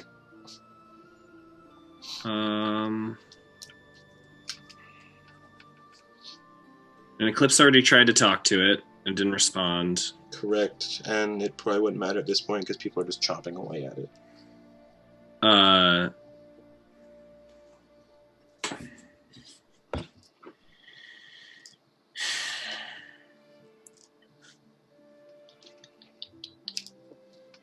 How does it look? Pretty bad.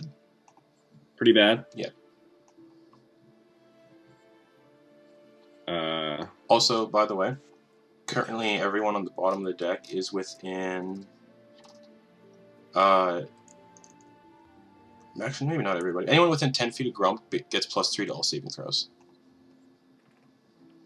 Is Grump a paladin? He might be now.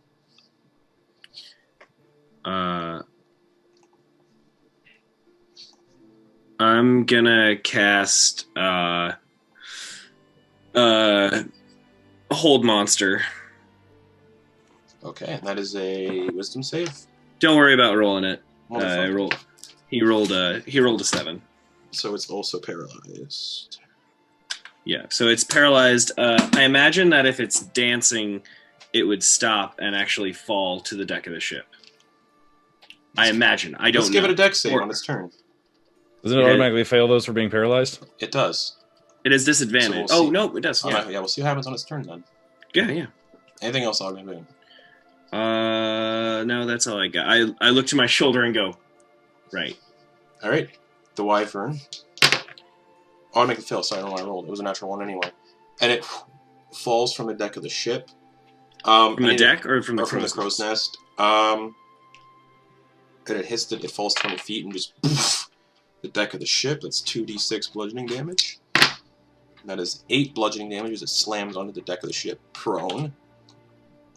And it's paralyzed, so it can't really do much. Can't do anything. You came to the wrong boat, motherfucker. Does it get to redo the action on the end of its turn? The roll? I think it gets a save at the end of its turn. For hold monster, yeah, it's gonna do that. For hold monster, it does. Find out why is it here? Why is it here? What's the save? 16. Wisdom. Yes. Sorry, 16. Yeah, sorry. Wisdom, that is a 6, so it is still paralyzed. Bringing it to Ash. Why is it here? Well, I would hazard to guess that it's a big scaly predator and we look like food, but that could be wrong. I don't know. Does anyone speak flying lizard? I speak Draconic! Oh, I do as well. assumed you would have spoke Draconic to it, Eclipse, because it is a dragon creature. Still didn't understand you because you would have probably put together after that. Wyverns don't know any languages or speak any languages. Oh, they're just like unintelligent. Yeah. It They definitely have an intelligence of 5. Okay, yeah. It definitely attacked us though, right? It attacked you guys. Yeah. Okay. Can I fly 60 feet up into the Do clouds it. and try to It's not see if there's any more? On your turn, On yeah. your turn. Yeah, It's Ash's on my turn. turn. I thought we were out of initiative. Never mind. No, it's paralyzed. We're still gonna kick the crap out of it. Ash is gonna go up to it and make 3 attacks. All right, all with advantage. Lower Weaver.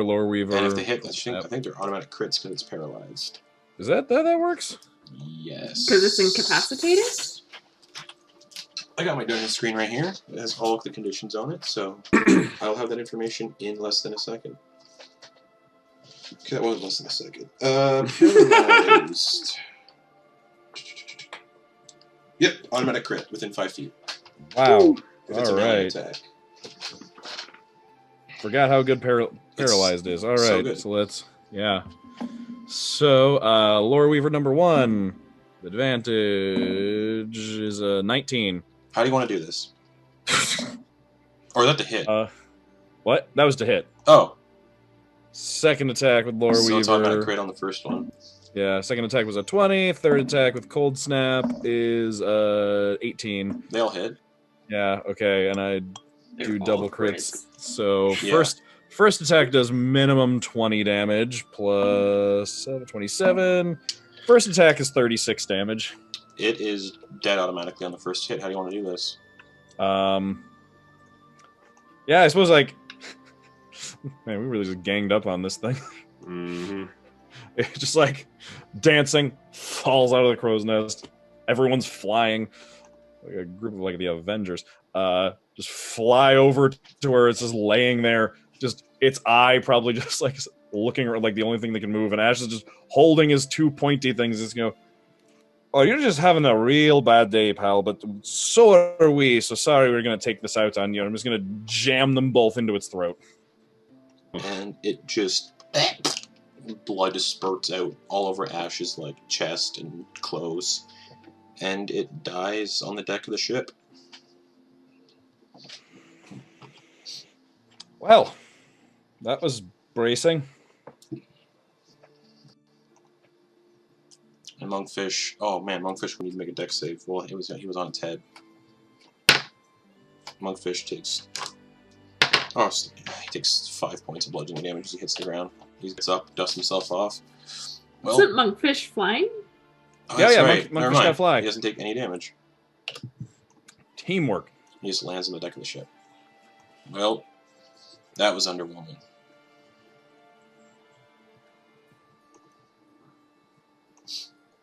Now, can I fly up and see if there's any more?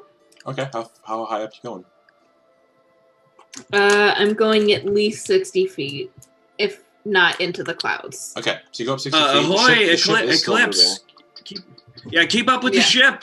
Yeah, I'm keeping up with the ship and going up. So, like, kind of at an angle, going up. Give me a perception check with disadvantage because of the storm clouds.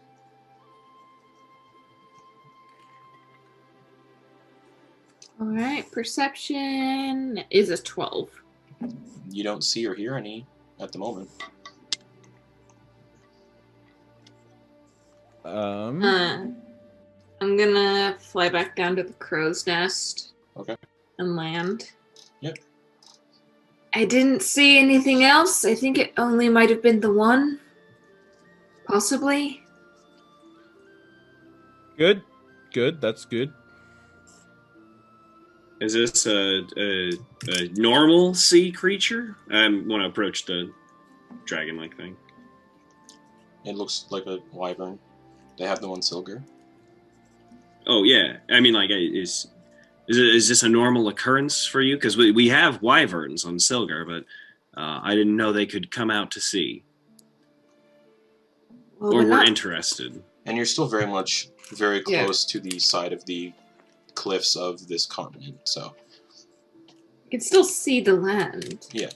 So but we're at sea. We are at sea. Yes? No? Did I use this wrong? Did I use it wrong? I might have used it wrong. No, you used it correctly. It might have just been out hunting. Oh, dang. And it just unfortunately happened upon our ship. Mostly, unfortunately for it looks like. Did anyone actually get hurt? No, I don't. Wow. It's a first for us. Go us. I just hope that the smell of the dead body doesn't attract any more visitors. Yeah, we should probably push this into the ocean. Seconded. All right. Well, just a thought of just looking at it. Nobody needs any materials from it. I start thinking about Noose's little rhyme. Trim the fat. Yeah. Scrape the meat. Peel the skin. Crack the bones. Well, we're moving. Let's move along, I guess.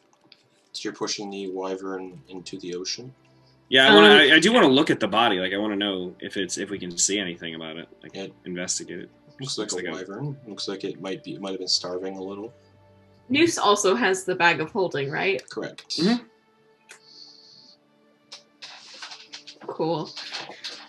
So yeah, it looks like it was starving for sure. You can see remains of what might have been a bird in its teeth, very fresh, like a seagull.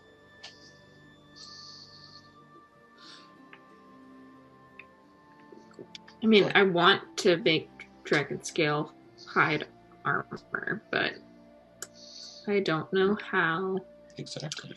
Well, I guess let's just kick it into the drink with it. All right. A few of you work together and push it off the deck of the ship, and it just into the water and starts to sink.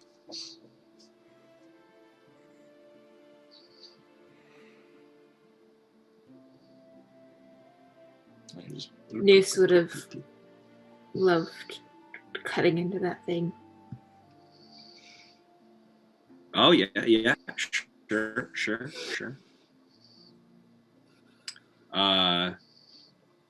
Ogden grabs a mop and starts mopping up the blood, squeezing it out over the railing. Okay, Crump's like, I'm gonna go take a nap real quick, you guys. Yep. Excellent. Cool. And he just walks off. I'm gonna help Ogden mop. And there's swab the deck. There's a loud crack of thunder.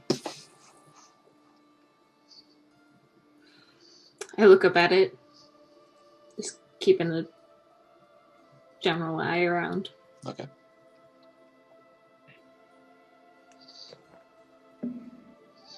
Everyone good? Everyone feeling like we're back to... Let's get back to Solspitza.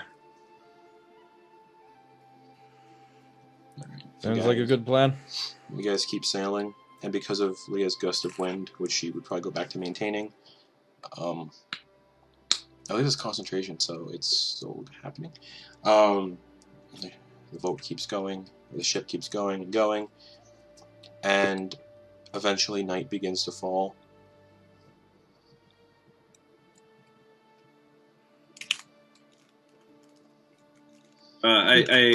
I would go back into the captain's quarters, start putting greater invisibility into that amulet. Probably good. What's Henry doing during nighttime? I'd probably go back to just reading the manual, like the Golem manual. Freaked out. How many hours putting into it, do you think? I have like 2 before he goes to bed. Okay. I think he needs 48 total. 24? Okay. I can't remember. It says in the book. It's 30. I thought it was even 30. It says in the item description. All right. What's Ash doing? Steering? Yeah, steering. Steering well, or at least until he needs to go to bed. Okay. Excellent. What is Eclipse doing during the night? She's going to knock on Ogden's door. Okay. About how many hours into that amulet? Right at the beginning. Okay. So before I get deep in it, come on in. She opens the door and just stands in the doorway and says, I just wanted to say that you're doing a good job being captain. Sorry to correct you. I know interim captain. Thank you. Just being very, very, very clear. I'm just want to be saying, crystal clear.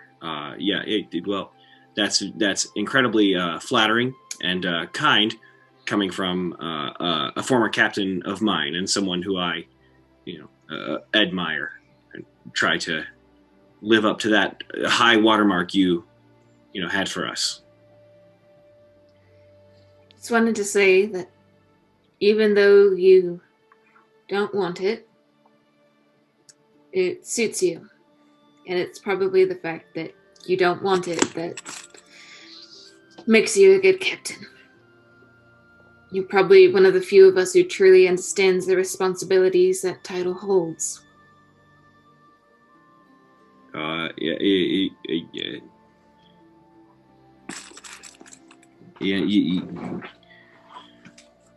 appreciate that.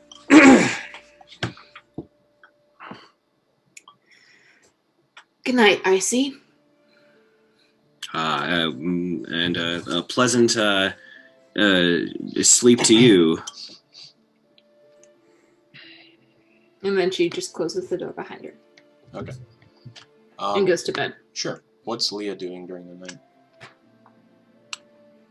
Leah was probably just kind of like keeping an eye on the storm and going down and finding a hammock kind of like off to the side and curling up, missing her lavender on the old ship and just holding her staff close and like the Fungal Lich's heart in her other hand, just going to sleep. Okay. I'm going to prestidigitate the scent of lavender in the room. Okay. And what about Ogden? What's he doing before? Oh yeah, you already asked that you're doing the amulet. I wanted to do the amulet as quickly as I could after that battle to try and get 8 hours of amulet and 4 hours of trance. Okay. Best I can handle it. Easily done. Cool. Eventually you all sleep through the night, maybe, possibly. It's been a rough day. And you all awake to the sounds of a bleeding goat. Oh. Screaming, "We're here, you fucks!" Yeah, we're going to get used to that. I wanna walk up to Ash with a cup of tea and be like, you were up all night? I fell asleep a little bit, but kept the wheel mostly straight.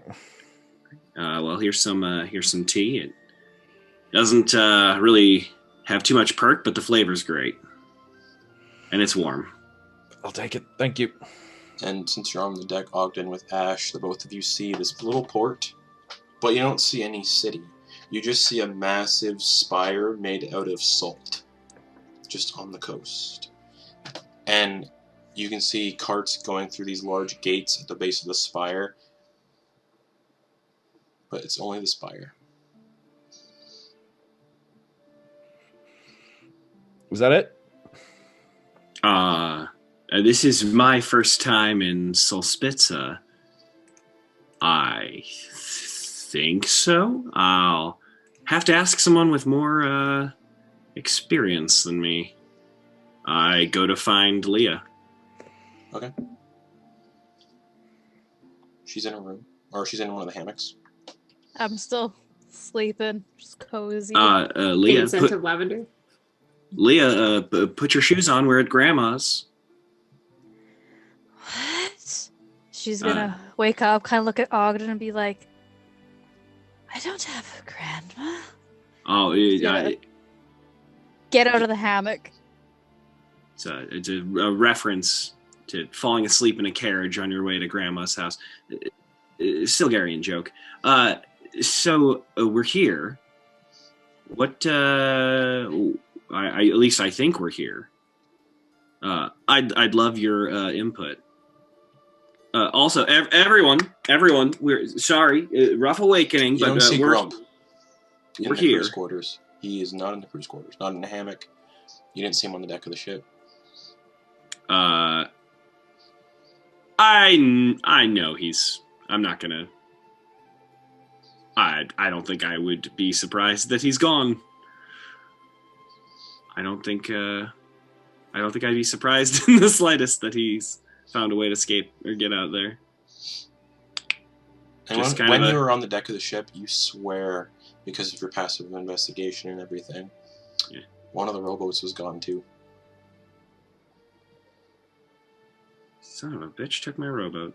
Yeah, I rolled a stealth check for him during the storm, and he went one above your passive perception, Ogden. Ooh, oh, good boy. Shit, that's a good roll. Yeah, 21. Oh no, 23, or it would have to be 24 because I have a 23 passive investigation. It would've been Perception. Yeah. Absolutely, you're right. You're absolutely right. Yes. Sorry, I read that wrong. Yeah, he snuck away right after the wyvern died when you said he was going to go have a nap. Yeah, son of a bitch. All right. All right. So, gang, we'll have to let's get the docket settled for today. I'd like to propose one thing. We'll have to obviously maybe third or fourth on the checklist. We'll need to invest in a new safety boat. We can't leave port without everything that we need. We need to have safety. Also, we should invest in healing if we can, and let's figure out how to revive a heart. Wait, why do we need a new rowboat? It's gone. Must have been torn away by the storm. I mean, Grump isn't here either, and he was real needy for it. I think that, I'll be honest, Grump left with the boat. So, it's done. We're moving forward. Yeah, middle of the ocean during a storm. Insight check on whether Grump survived or not. No, I'm kidding. He's got guidance. Yeah. All right. We wish luck to him and no ill will. Nope, go team.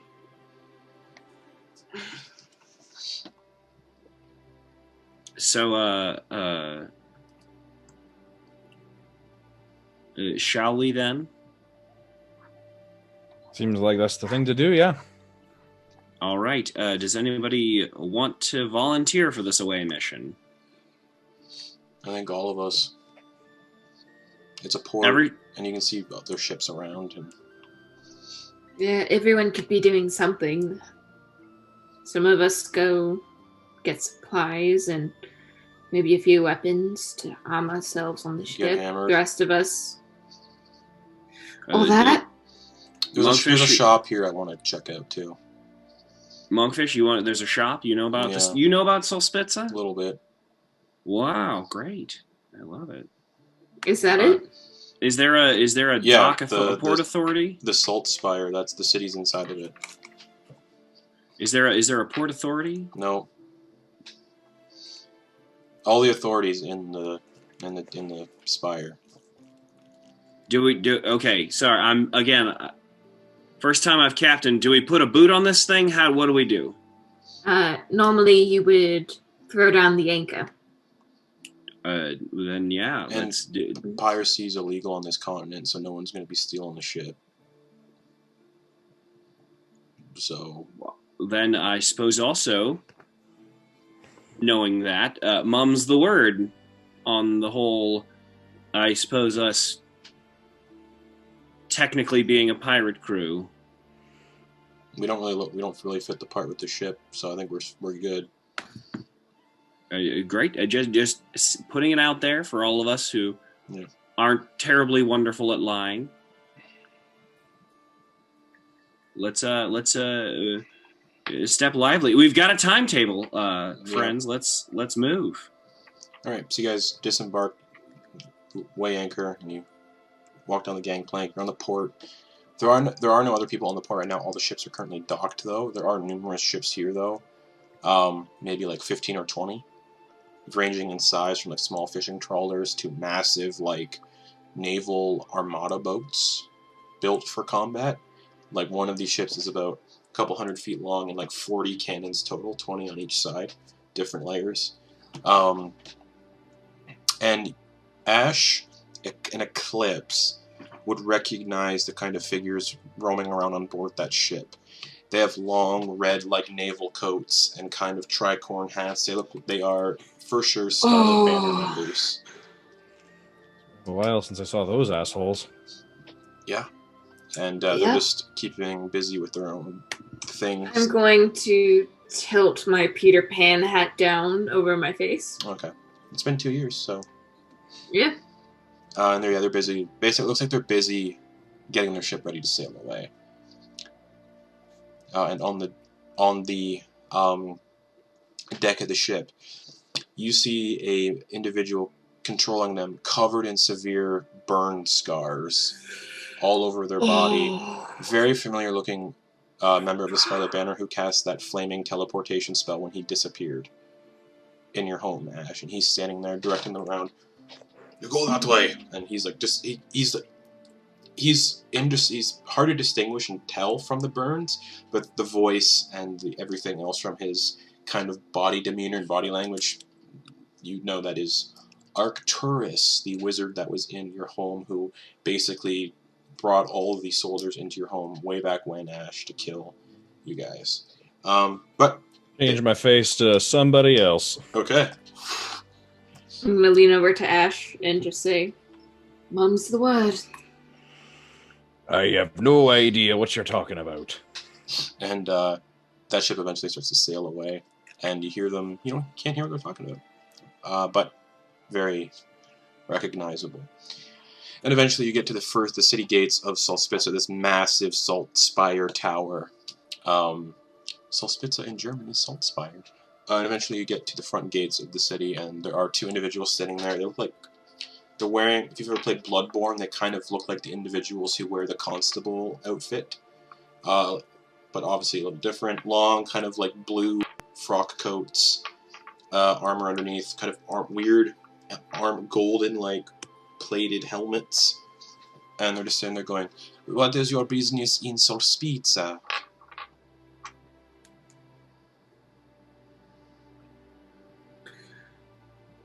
Oh, me? Yes. You're talking. Oh, great. Oh, You're the one in the front leading, so I assumed we talked to you. Oh, oh, yeah. Okay, great. Certainly. We're here to.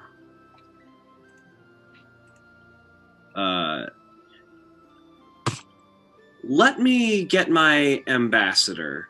Just one moment, please. One. All right. One short moment. Just one. Leah. Hi. Hello. Could you do me the biggest favor and help me navigate this situation?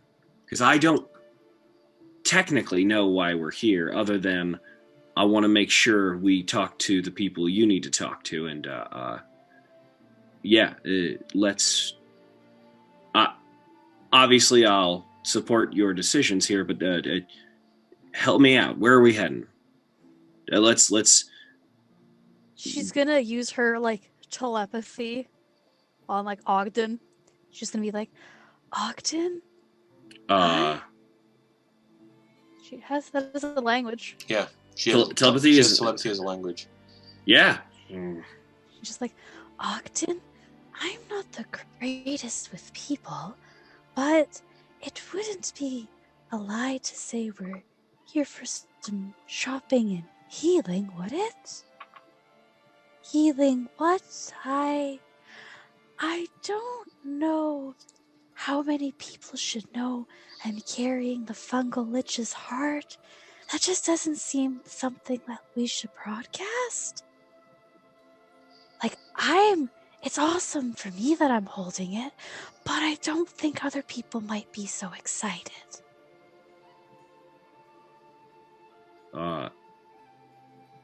Heard. So what is your business in the city?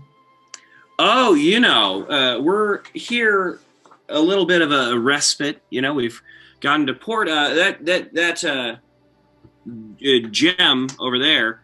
That's I'm watching it right now. Suppose it's under my wing. Do I pay you? I pull out some gold.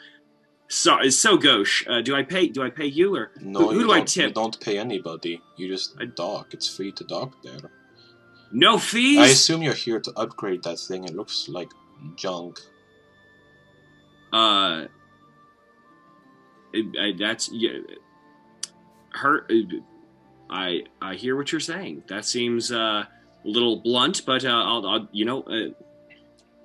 you're calling it like it is. I appreciate that. Luckily, we just had a shipwright set up shop here recently in the last couple of months. You don't say. Could I maybe name drop you and get some sort of newcomers? Sure. My name is Zycaramus. Zycaramus. Ooh, hey. And he's kind of like a half elf like yourself, but his skin is more bronzed. I am from Silgur, originally. Shut up! I too am from Silgur. You can't tell us to shut up. We are guards. Oh, come! Oh my gosh! Yeah, I know what you're doing. I understand. It's fine. That was a joke. I'm still going to arrest you, though. Oh, you're so severe. This is great. Listen, Z. We're here. Don't call me that. Use my full name. Oh man, I'll be honest. You scared me so much I can't remember. Zycaramus? Whatever. Just call me Z. All right. Well, we're here for some. So the shipwright place you're looking for is called the Dragon's Scale. Great. All right, and we were also thinking about. I've got a couple crew who want to drink and not think. I've got a couple crew who want to... Yes, there's a tavern across the street from a shop called the Opulent Opal. It is a sort of interesting tavern, known for murder and death in the cellars beneath it. Long time ago, there was like a werewolf pack living in the basement, but that was long dealt with, a couple 100 years ago. The tavern's fine. It's under new ownership since that whole thing, and it's called the Jellied Eel. Okay. Jellied Eel. All right, got you. Yes. All right. And across the street is the magic shop, the Opulent Opal. I think that's the name, if my memory serves correctly. All right, Opulent Opal. Because Justin all right. might not remember. Okay. He's like, yeah, it's called the Opulent Opal. The mayor owns the shop actually, but he's currently away for business. His assistant is currently running things there. Very annoying individual, if I have to say so myself. The assistant, I mean, not the owner. Yeah, you know what? You can't change who people are, but you can try and figure out the best quality and really just hold on to it for dear life. Is this your first time here? You know it, my man. Try not to have your brain explode entering the gates. You might be wondering how we fit an entire city in here. Yeah, wow. Magic, lots of it. Now, you don't mean that literally, right? That's just a turn of phrase. It's a turn of phrase. Great. Oh, good. Great. I was a little concerned that I might have to... Oh, speaking of, your robes. Oh, yeah. They look Silgarian. Yeah, yes, I too am from Silgar, yeah. I had someone design these for me. Actually, I'll tell you what, a human non from Silgar, they got me these. This deep purple, it's a Silgarian design, but oh boy, I gotta tell you, this guy was quite a designer. His name was Sigmund. Never heard of him. Oh, if you do, worth every single coin. Excellent. I am looking for a new outfit. Alright, yeah, you're free to go in. You find your way around pretty easily. There are signposts everywhere directing you where you need to go. And don't listen to the stories. This place is no longer about the necromancy and death. It used to be, but that was fixed. Yeah. Can I ask one more question of you? 20 fellow, gold. Oh, here you go. No, I'm kidding. Don't do that. Oh, okay. What is it? First off, you seem to have a really great concept of gold. I do. I'm still figuring it out myself. I've lived here for 25 years. You get it. Nice. Yeah, I miss Silgar's ways, though. Silgar's ways? Yes. Okay, so I'm gonna do something better. I'm not gonna give you 20 gold, but here. I was joking. You don't have to give me anything. I know, but this is for you. Here's a couple pots worth of Silgarian spice for some tea. Oh, excellent. Please go in. I will go in. I also want to know one more thing. Oh, of course, That's why yes. I gave you the spice. Oh, yes. I haven't had Silgarian spice in decades. So, yes. Oh. What would you like?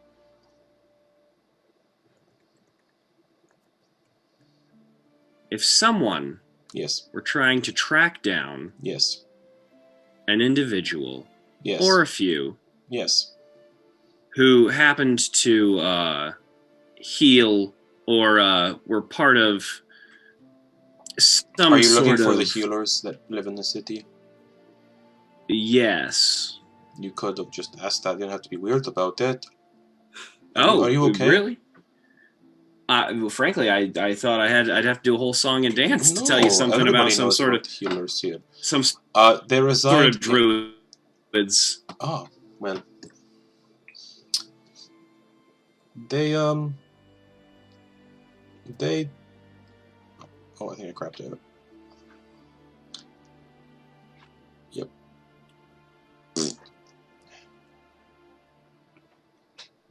There we go, I'm back. They live in the tower where the Order of the Skull used to dwell in. Central Tower in the main city. That's when the city was governed by a group of necromancers that kind of governed all the laws. The city used to be filled with undead that were made to be servants. People who committed crimes in the city would be reanimated as undead to serve the city. That was all expunged thanks to the mayor and his friends at the time. But the healers remained there. They call themselves the Golden Fork. Ha! Great. I don't know why. I love that name. Know why it's funny. I'm kidding. Their motto is, "Come with us, and we'll see if you're done." You know, because you can poke things with a fork and see if they're done. There was a restaurant I used to go to as a child called the Golden Fork. It makes me laugh. Oh, and Silgur. Yeah. Yes. Yes, I remember the place. They only serve potatoes. Right. It's a fascinating culture. Anyways, I do have to get back to my job, so. And I have to go be a captain somewhere. So have a lovely day. You as well, Mr. Ogden Boon, interim captain, man in charge of what's happening. Excellent. And he have a good day. And he goes back to being a guard. Yeah, great. Okay, so crew, huddle up. Who wants what? What do you want to do? I'm gonna go get drunk. Great. One for drinking. Yeah. Anyone want to go to the shipwright, or to a magic shop, or to magic shop? What was? I can go to the shipwright. Okay. May I come with you? Of course. Yeah, why? Yeah, I want to learn. Great. Right. Anyone need magic items? Potions of healing for all of us might be nice. Right, I think that's important. Mm-hmm. And Leah, do you need backup in the Order of the Skull, or how you feeling? If something goes wrong. Okay. Yep. Enough said. We'll obviously maybe start off going with Eclipse first, and we'll come back together and. I think that sounds like a good idea. Figure out next steps, perhaps. Yeah. Henry, why don't you also tag along with us? Oh yes. Well, I suppose that would. Yeah. Yes. All right. And Joseph's like, I guess I'll just Oh, with Joseph, Ash. No, you're coming with us. You're coming with us. Come with me. No, I'm going with Ash. He pays me. That's right, I do. Semantically, I appreciate. Where the fuck am I going? And when the guards go, Jesus, a talking goat. Yeah, stay there for any longer. It's an extra gold piece. I think I'll go back to the boat, and Bernard just kind of turns around and clop, clop, clop, clop, clop, back to the boat. I don't want to get eaten. Perfect. Wondrous. Let's shall we? All right. You guys pass through the gates, and it feels like you're walking through a cold, wet, magical membrane. And as you break through on the other side, you see what looks like a massive, almost Victorian London-looking city. Stagecoaches rolling around. It looks like old Yarnum from Bloodborne, the best I can describe it. Very dark, because there's no sun or moon in here. It's just all dark, lamp lights everywhere with whale oil. Lamplighters are walking around lighting the lamps. People are dressed in weird, Victorian clothes mixed with more, metal attached to them. And immediately as you come through the gates, you see signposts everywhere kind of pointing where to go. And nearby you see a weird-looking magical shop that's very heavily decorated called the Opulent Opal. And across the street from it is the Jellied Eel Tavern.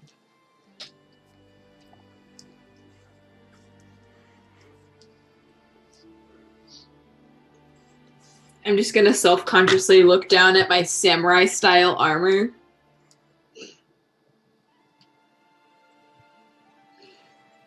Talk about a stranger in a strange land.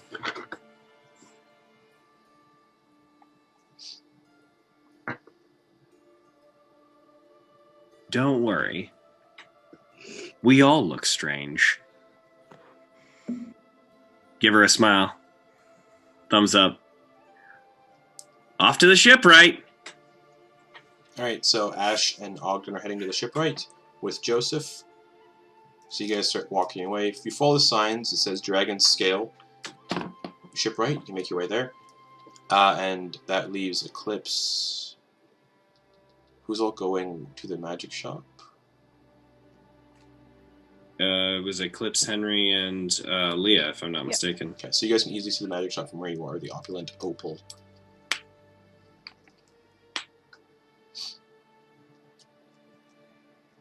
Push the door open. Alright, you push the door open and you see a very decorated magical shop. There's magic items all over the place. There's a counter with magic items in it. And there's a statue by the front door of a very familiar looking figure, Eclipse. The statue looks a lot like Baxter. And as you walk into the shop, the statue's mouth opens a little bit. And just to get Garrett in on this, what would the current message be in Baxter's shop?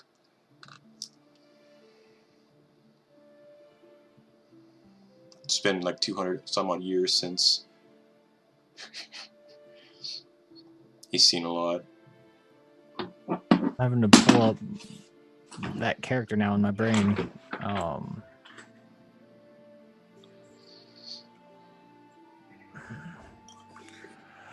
Welcome to the opulent Opal. I'm Baxter Ornstein von Huxley IV. You know the deal. Do it. Have fun. My assistant will see to your needs. And as the magic mouth goes off, behind the kind of door, back door opens, and you see this water genasi kind of step out and goes, "Hello, I'm Eralee." Oh! And she recognizes Eclipse from the fight in the King's throne room.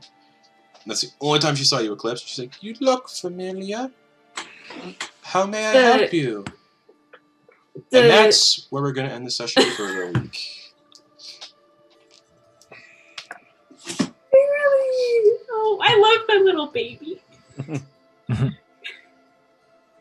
Eralee is adorable. I love her so much. Yes. So yeah, a short session tonight, 3 hours. But a lot to figure out next week and everything else. Thanks for watching, everybody. We'll be back. Hey Garrett, if you want to play Eralee, you're more than welcome. Nah, I don't want to. I couldn't do her justice like you. I don't even know how to do that voice. But basically just Jester. Oh, okay. But speaking of Eralee and Jester, we'll be back tomorrow night finally with the continuation of Shadows over Ravenloft. The party were sent back to the beginning of the Domain of Dread, and we'll see how that pans out. Shit. So yeah, we're back with that tomorrow. Sunday, Soldiers of the Lich Queen. Not really. We're doing a Dread one-shot where Sam and I are playing E-Boys. Well, we'll talk. Starbucks Baristas. Maybe. But until then, everybody, be nice to each other. Be safe out there. Wash your hands if you can. Don't get sick. If you are sick, self-quarantine yourself like I've been doing. So yeah, be safe, everybody. Have fun. Live life. Live, laugh, love. Good night, everybody. Bye-bye. Bye.